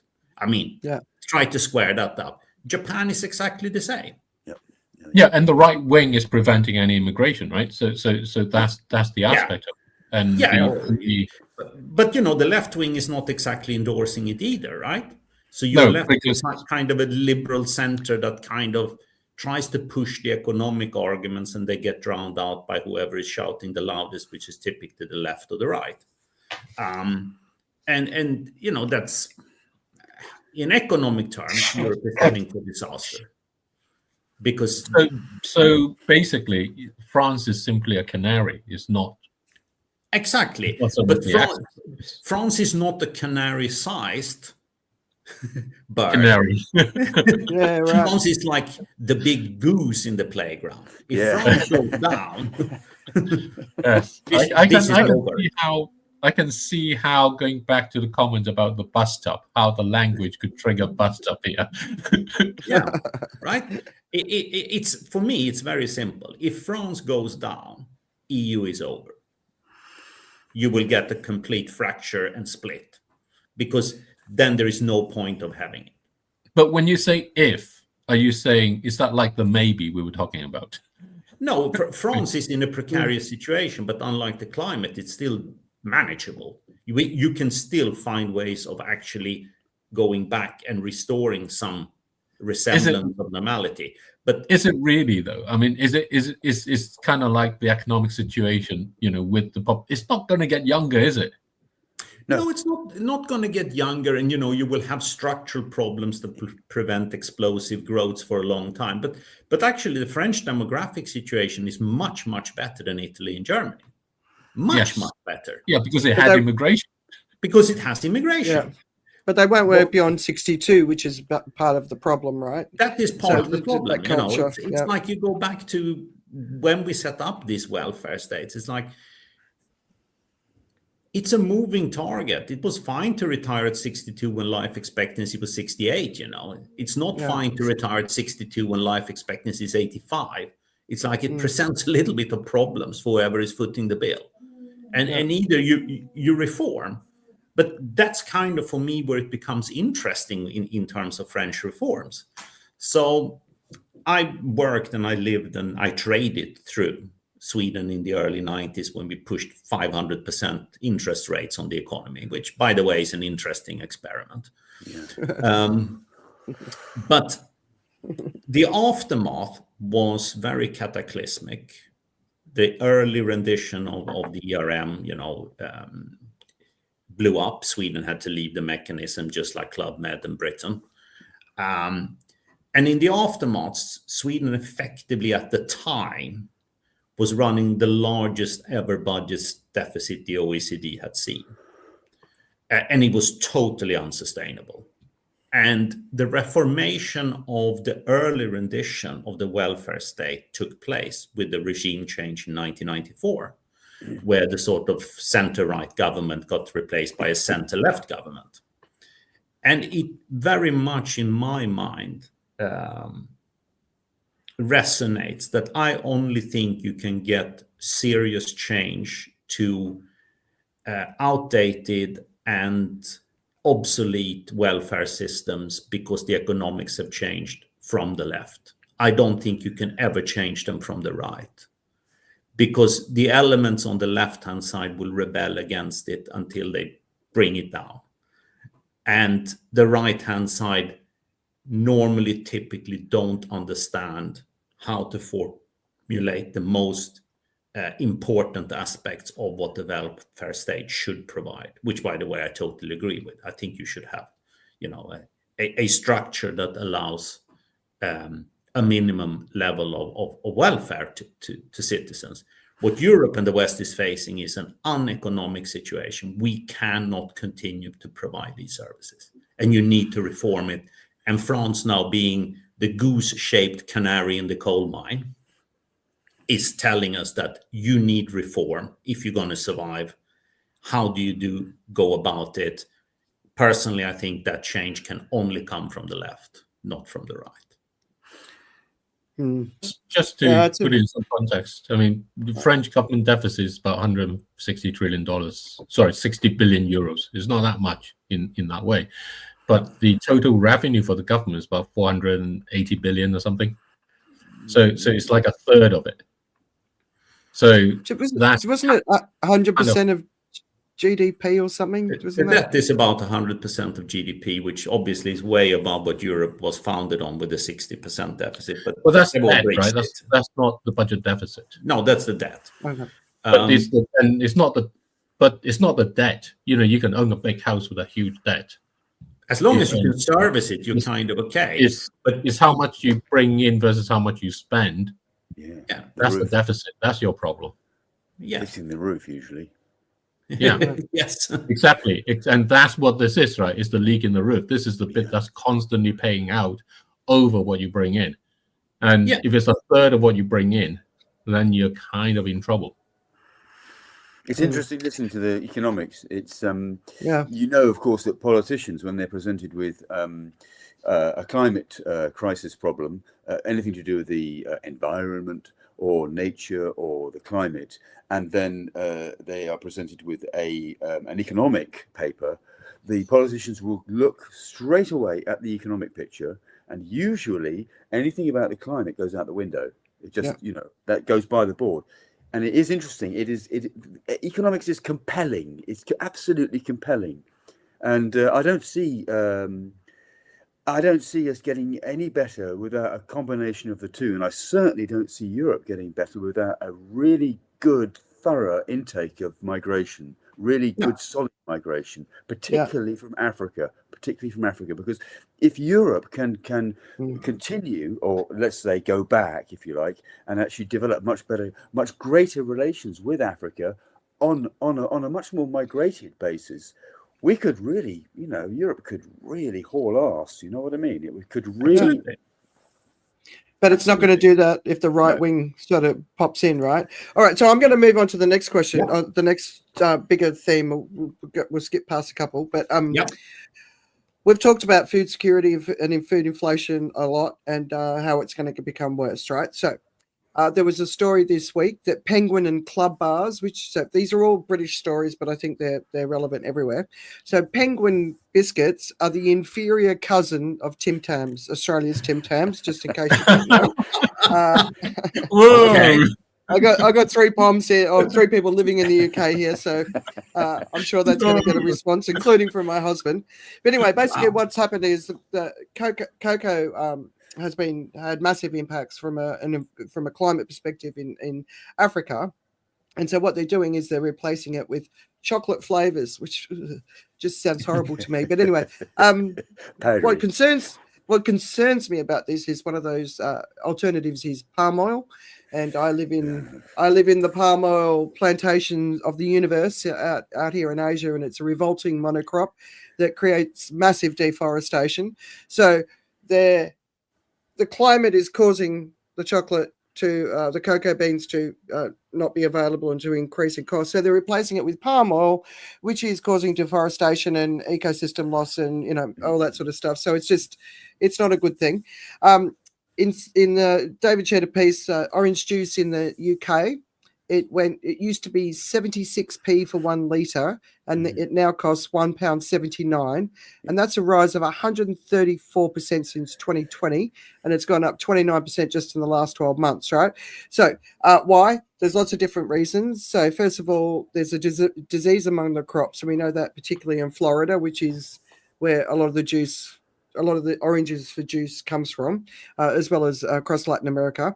Extreme weather, over-reliance on supply from a single nation. We've seen that with the Cavendish bananas, and new rules for packaging and complexities around trade wars and Brexit. So it's not just one thing, and that's important. But there was a bigger piece. I can't see where it came from, but basically, household staples, including butter, coffee, milk, and chocolate, are driving food inflation. So these items make up 11% of the grocery sort of buy, but they account for nearly 40% of all of the inflation. Just a minute. Oh, Coffee. Coffee. My turn this week. Yeah. Yeah. So yeah, I mean, these are big. So milk, butter, beef, chocolate, coffee, and olive oil. So I bought olive oil when they first got hit a few years ago, and we're still going through that olive oil. If I went and bought it now, it'd probably be at least double. So, this is one of you guys jump in and but what you're describing is very, very troubling. It brings back one of my favorite, things to bash, which are central banks, right? Because I really, really do not like what they're up to. What you're describing is what most of us would describe as pocket inflation. This is what people are experiencing day out, day in their daily lives. Food is pretty important for us to actually continue to live and do things, but it's conveniently excluded from when central banks are looking at inflation, and they like to talk about core measures of inflation. That's not actually relevant for people at large. The most important item in the whole inflation is actually food, followed by energy, which they also conveniently exclude. Because that's what people feel on the street, in their homes, on their journeys, Why do they exclude it? Why do they exclude it? The reason they exclude it, and the reason why it's madness to exclude it now, is because food and energy are subject to fluctuations. And in the time past, at the days when central banking rules were basically kind of sculpted, these fluctuations are kind of seasonal fluctuations that you have. But in today's world, they are largely driven by climate, which is not changing. So these fluctuations are now permanent as such. So it becomes idiotic to hold on to a set of rules that's based upon a world where the climate never changes. Yeah. And think that central banks should basically go and enforce a world where the primary belief is the climate will never, ever change. Right. It's bonkers. It's very well put, and it's absolutely bonkers. But psychologically, the damage it does to the electorate is that you feel the inflation while the central bank is telling you there is none. And the consequence of this is the policy ends up becoming too easy. Yeah. So it encourages more demand when the genuine production of real resources are getting harder. Yeah. Olive oil in Greece. Yeah. Fires. Yep. That was the one I noticed. Exactly. The huge fires, the whole crop got burnt. Olive trees are not exactly something you just grow overnight. And then watching people in the supermarket with me, on a Sunday, looking at the shelves of olive oil in disbelief and thinking, hang on a minute, the price has doubled. It's just doubled. Yeah. It's come down a tiny tomatoes. bit. Tomatoes. And what happens oranges in Valencia after the floods, it's like, And what happens when central bank have easy policy? In other words, that the interest rates are low, so that it's possible to try and cope with this by borrowing a bit more money or actually printing some money along in those ways, is that resources end up becoming distributed by money. It becomes the case that the one with the most money is the one who's able to access the resources. Yeah. So that actually ends up creating even more panic and creating the wrong situation. But that pressure is now moving up into the middle class, into the higher middle class. It's impacting more pockets, right? That's going to create. Yeah, because climate change is real. I mean, that's the reality. It will impact everyone. So when you say it's moving up into that, it's just a reflection that climate change is not what this news story says by 2100, whatever it is, and so on. Yeah. It's here and now. It's that reaction when you look at your shelf of olive oils and you think, Christ, that's doubled. Yeah. Mm-hmm. And then you go and pick it up anyway because you think, you know what, maybe I can figure something out. It may, it may happen. Yeah, it may happen. The price may come down.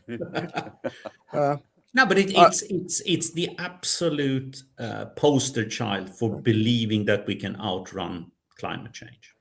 Yeah. And the enablers are your friendly central bank. Yes. Okay.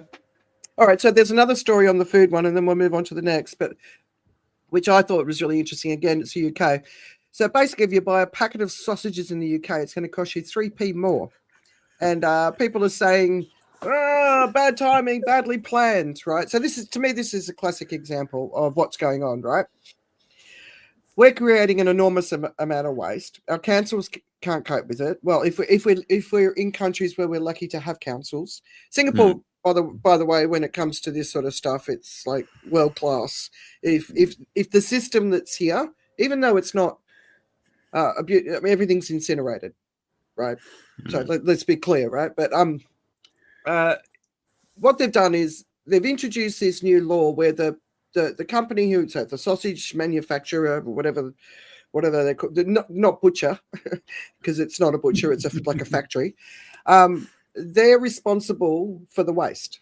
Now, this is what needs to happen.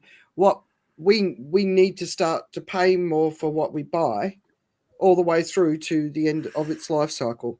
And so, like when we buy a TV, they need to be expensive again. They're cheap, right? But then they don't last, and they're cheap. So we just buy another one. We buy another one. It's more expensive to get it replaced. And then there's nowhere for that waste to go, right? So now what this law is basically saying the manufacturers are responsible. So I do something where I have addresses I have a document with addresses locally. I did it in Thailand too. And the address is Circular Economy Department. And I send everything back to the manufacturer. So printer cartridges, right? Incredible amount of technology. I'm not just going to chuck that in the bin. I'm not. It horrifies me, that we just chuck stuff like that in the bin. So I send it back. I don't know what they do with it at the other end, but I'm making my little point. But the timing is really poor in this case. So inflation is up, and people are struggling. And now they're saying, well, this is really badly thought out. I don't think it is. It's just bad timing because they've waited so long to do something that people are in a more financially, well, it's bad timing as far as people are struggling, and now they're saying, now you're going to make me pay more. Exactly. That's the failure to accept. There is no right timing anymore. You're in a situation where actually, if you keep waiting for it to be better before you do something, you're just going to be swamped and buried under everything else. Exactly, the problem's just going to get worse, right? So this idea is an attempt to use an old language to attack a government on a policy. It's simply to go along and claim there is good timing and bad timing. It's again back down to the same sort of ignoring the total inflation, looking at the core inflation. It's an attempt to say there's a timing to how we manage our policy. We want to go and make our policy in the right time and not be driven by the fluctuations around. We live in a world of fluctuations now. There is no good timing. Flux. Yeah, we're in flux. We are exactly that. The flux capacity. When you look at individual waste and its increase over the last couple of decades. So waste is managed by councils. People pay a council tax in the UK or whatever it's called, wherever you are. So you pay an amount of money, and that's part of that's for waste disposal, right? In the UK, you've got councils are going bankrupt, so they can't do it. We've got colonial waste in this part of the world that's just seeping back into waterways and out into the ocean and poisoning everything. Nobody wants to pay more council tax or council fees. Nobody wants to pay any more, but our individual consumption has increased so dramatically that nobody is capable of dealing with it. And that's why we're in the situation we're in. And it's going to cost us more money, and we need to accept that, and we need to stop being as wasteful as possible. But we can't be perfect either, because the whole system is designed to produce waste. But the problem is to try and put it back in terms of the cost, because what happens is you just create more. You end up what the consequence of this is, you end up pricing scarce capacity, access to scarce capacity by money. Just the same as I was saying earlier, you end up pricing you end up determining access to resources, genuinely needed resources, by money, both of which are bad, both of which would actually make the situations even worse. The way to deal with waste is don't collect it as often. You're going to have to figure out how you're going to live with it and all the rest. We had Tobias a few weeks ago, who was able to turn organic waste into fertilizer in 24 hours. Yeah. That's a process that you can have in an apartment block. Yeah. If you didn't collect it, you will end up driving people towards that. And then you're not after how do you actually buy the access to the collection of waste. You begin to actually create and innovate with what you have. Yeah. And we don't think like that, because our conventional thinking is it will all be looked after and we don't have to use our agency in order to think. And that's why it's money, because money allows us to do that. It's a hubristic money where we believe we can create things and solve one problem, ignore, as Chetan was describing, create two more. Yeah. And of course, polymers, the amount of different polymers out there. Sal, really bad at names, gave us a really good talk about this many months ago. It's such a complex issue, plastic. Maybe because there are so many different polymers that all clash and cannot be combined, and they don't even know the poisons in them and the toxins in them. They don't even know what's going on in them. But most of all, they cannot cope with the recycling and repurposing of them, because there are just so many different types. It would behove producers to actually make a much clearer method of marking their plastic as a certain type of polymer in the first place. That was always identifiable from the use, from the starting use, right through to the being chucked out by us, so that they can actually store the polymers properly. I don't actually think that plastic packaging has got much more of a future anyway. I think other materials are going to take over, particularly mushrooms, mycelia. Is going to be is already pretty massive in this field, and it's perfect for it. So do you know what I'm most hopeful for? the Chinese have taken on bamboo to create single-use packaging, and you know, when the Chinese put their money behind something, I think they've got the greatest chance. There's two more things I want to talk about before we wrap up. Number one is where obviously you guys must be absolutely overwhelmed with coverage on Prince Andrew and the family, but Victoria, I don't know how to guifer her memoir. So a former prime minister, and on Democracy Now, and if you're not watching Democracy Now, they do a really good job. They do some really good interviews with some people who are worth listening to. The ghostwriter did an interview with her, and this former prime minister was an absolute animal. And they said who it was, but I'm not going to say who it was, because I've heard the name said by other people, but you know, we don't want that attention attracted to us. But number one, what a brave bloody lady. Like, amazing. Like, she was the first to stand up.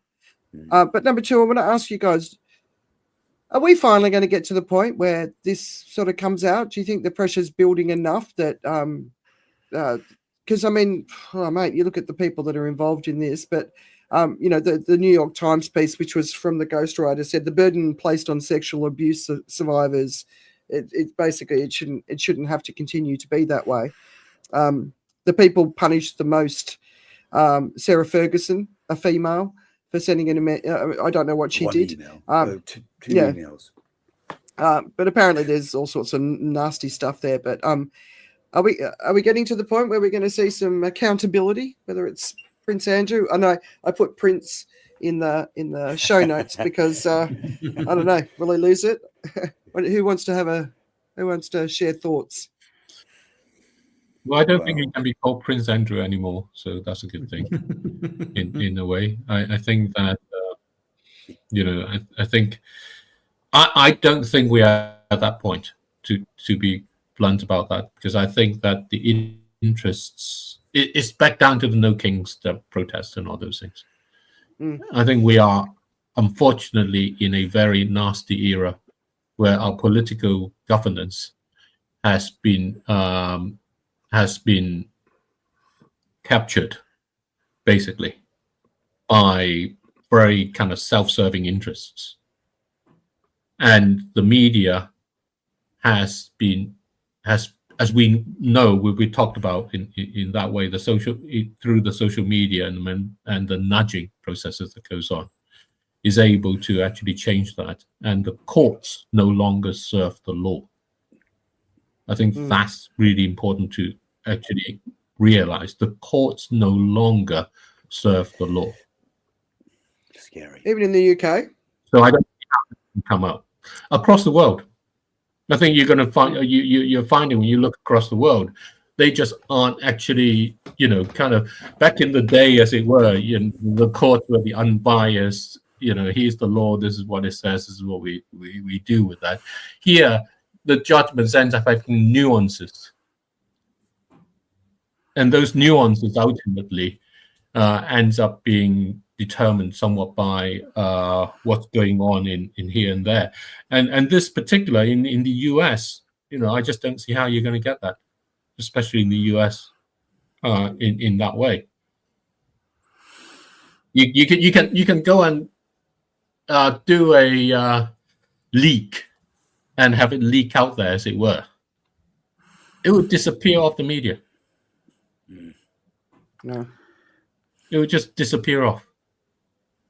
I've just posted the Democracy Now video. I think if anything, you're just watching that. I'm not a royal gossip person. I don't care about that sort of stuff, but I think this is important. Anyone? Ollie, do you want to say anything? Dufresne. She's Dufresne. Yeah. Virginia Dufresne. Yeah. It's with the G, right? That's why it confuses me. Yeah, it's weird. Yeah, it's odd. But I do, because it's strange that very quietly the King and Queen Camilla, they took off and they just went and prayed with the Pope after 600 years or thereabouts. Was it 600? Yeah, 500. Yeah. The Reformation. Years. Yeah. And that's a very interesting, as part of that story, because he was escaping from the Andrew thing, really, to do that. It was like something positive to do.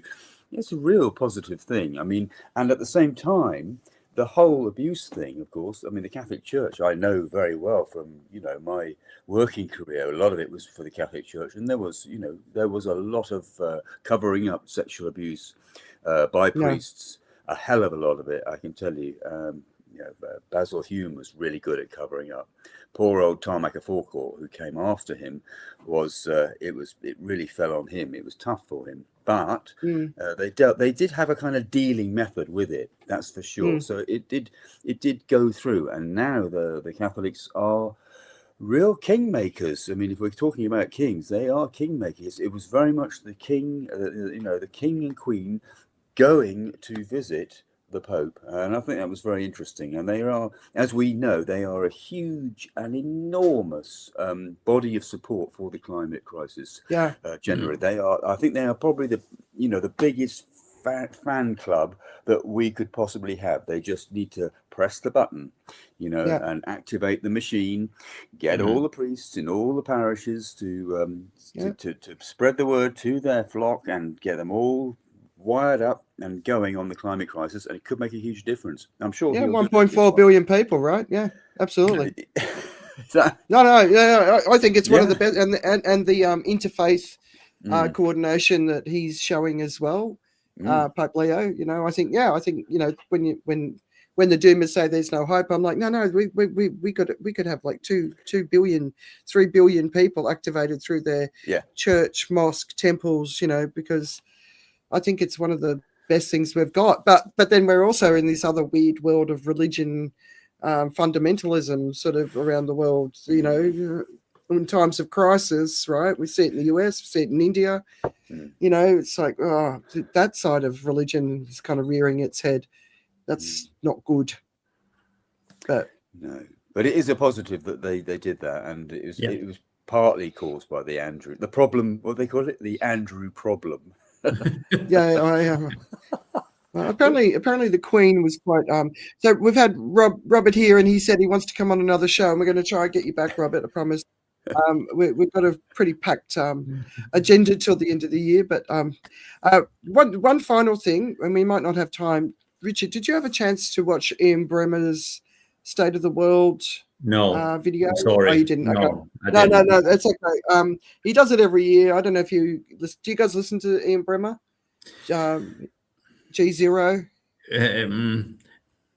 Rarely, I will have to confess. I think I watched it like once or twice.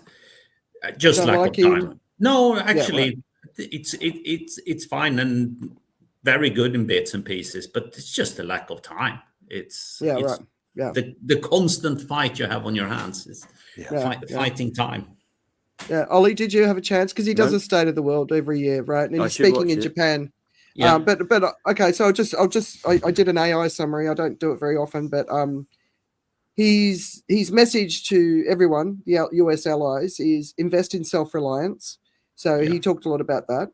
Building long-term capacity and strengthen domestic capabilities, right? Reinforce stability, focus on internal economic and political resilience, assert diplomatic leadership, and he's talking about the unreliability of the US. Regain competitive position, increase productivity, investment and defense spending, and then develop hedging strategies. Don't rely solely on US commitments, build new communities.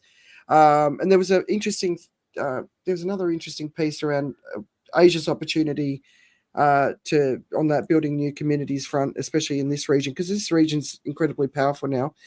Strengthen bilateral relationships and prepare for turbulence.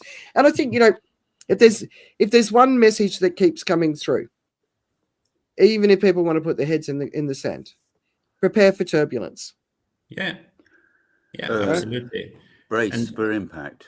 And he's spot on with the not only perceived but now tangible unreliability of the US, in the sense that one thing I will give Trump 100% credit for is raising the issue of defense spending, and you can't have free riders if you want to be part of the protectorate of the world. Historically, going back, US was happy to foot that bill.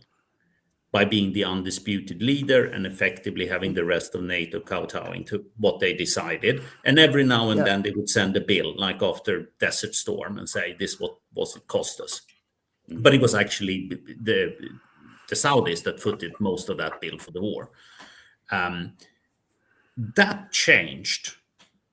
And I think Trump is trying to kind of do the impossible, getting other people to pay their share, but without diminishing US influence. I don't think that will work. I think part of the US influence clearly came from the fact that they were footing the bill. Now, that means you now have a much more unreliable ally that's in there, that's still the leader and the perceived leader and everything else, but you're not quite sure what this, leader will do.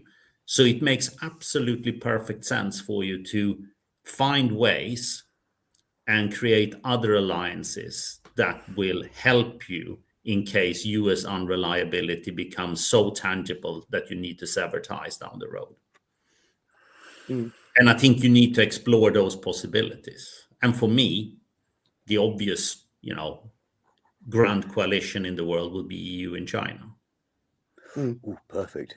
Yeah, because China would throw Putin under the bus tomorrow and the war would end if it meant a massive trade agreement and closer economic cooperation with Europe.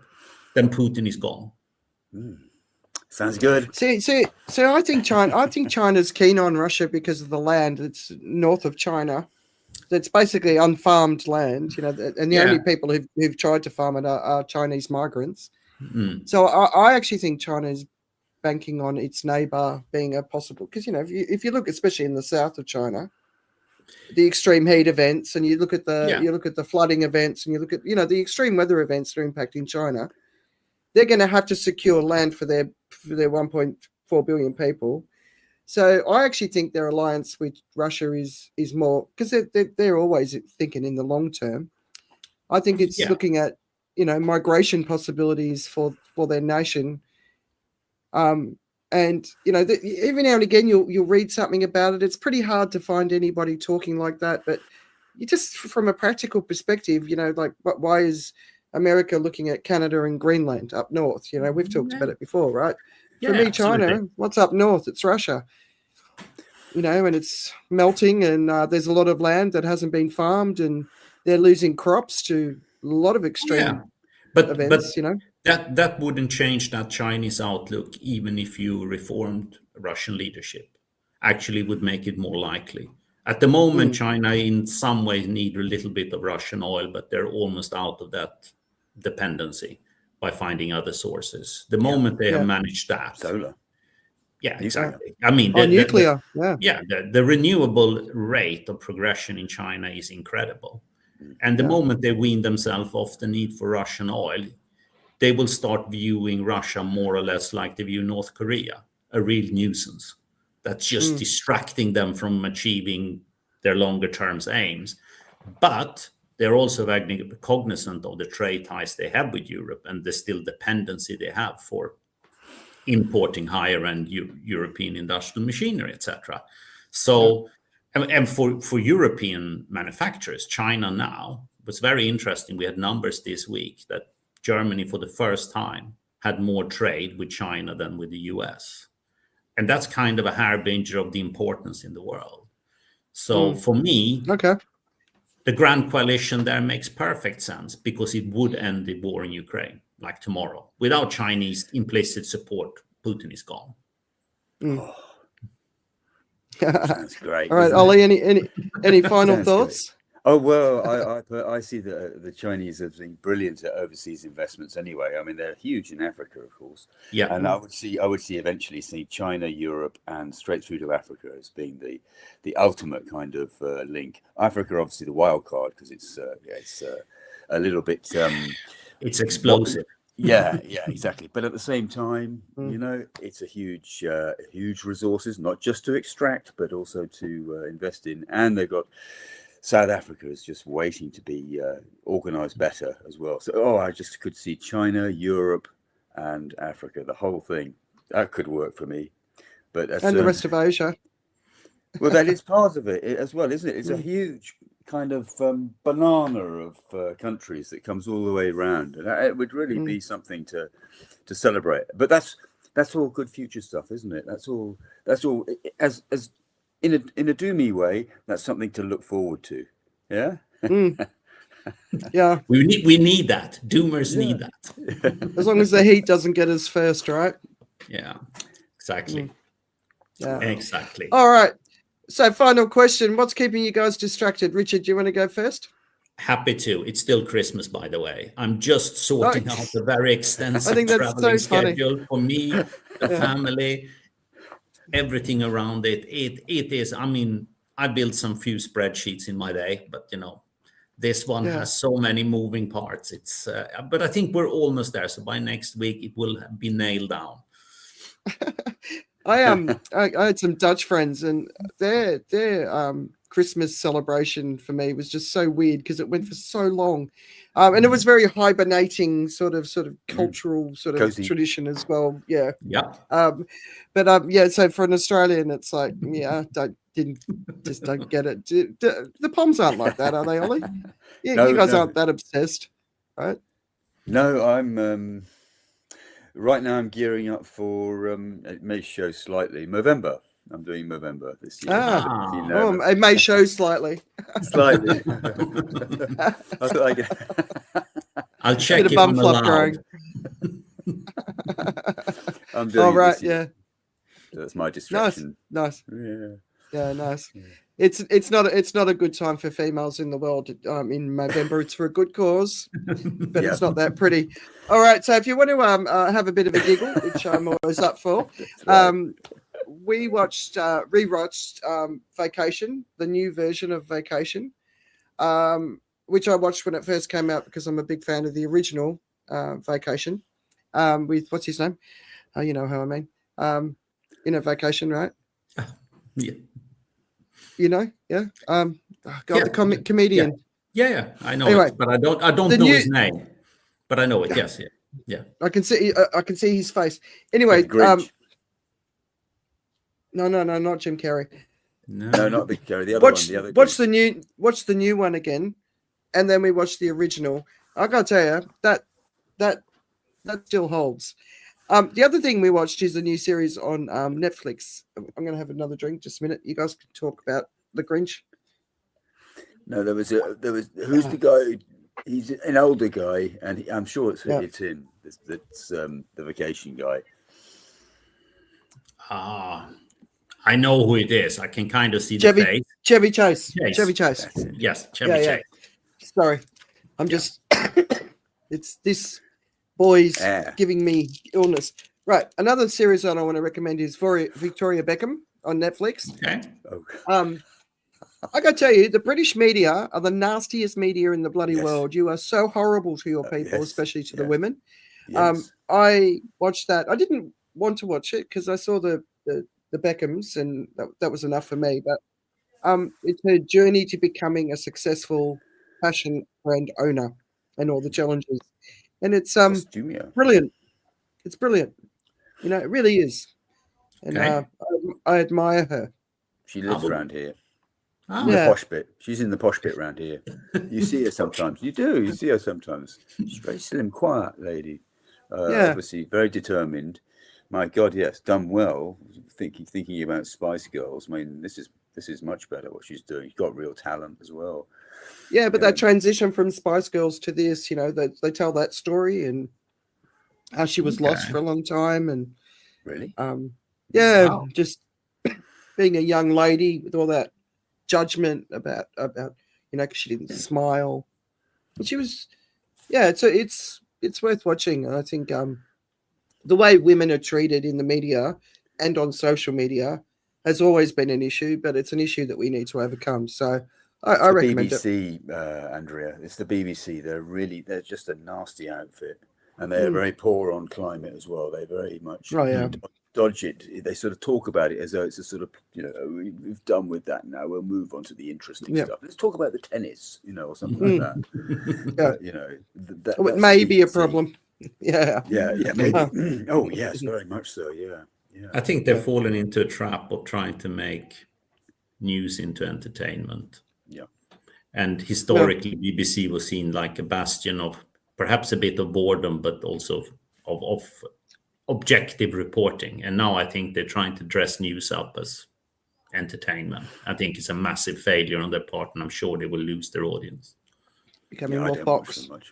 Yeah, because if I want to watch entertainment, there's so much else I can watch than the news, right? I don't watch much telly at all, to be honest. No. I've got to be frank. I mean, there's so much social media that I have to deal with the club and so on. Yeah. I think I actually have got the Netflix on my thing, but I don't bother with it. It's weird, isn't it? I'm not going to be lured in by it. I've got better things to do. Just an hour or two a day. It would be nice. It would be just nice, switch off. yeah. That's it. Yeah. It would be nice. All I right. don't want to watch the algorithm stuff on BBC, to be sure. Yeah. All right, Ollie. Thanks for joining us. It's been really awesome. Thank you for great to have this. you here. Yeah. Yeah. David had to jump off because he had something going on. Yeah. And, good to see you. Yeah. And I think we're going to be talking about just people who are working in the foundations, the charitable, sort of, those sort of big industries, the aid industries. So I think we're going to be doing that. So apologies for the cough. I wish something's going through Asia at the moment. It's horrible, weather, isn't it? Humidity. Horrible. Yeah. That's consistent. Yes. Anyway, we'll see you in a week. And Ollie, thanks. I'll see you on Saturday night. Thank you for being here, Ollie. All right. Cheers. Cheers.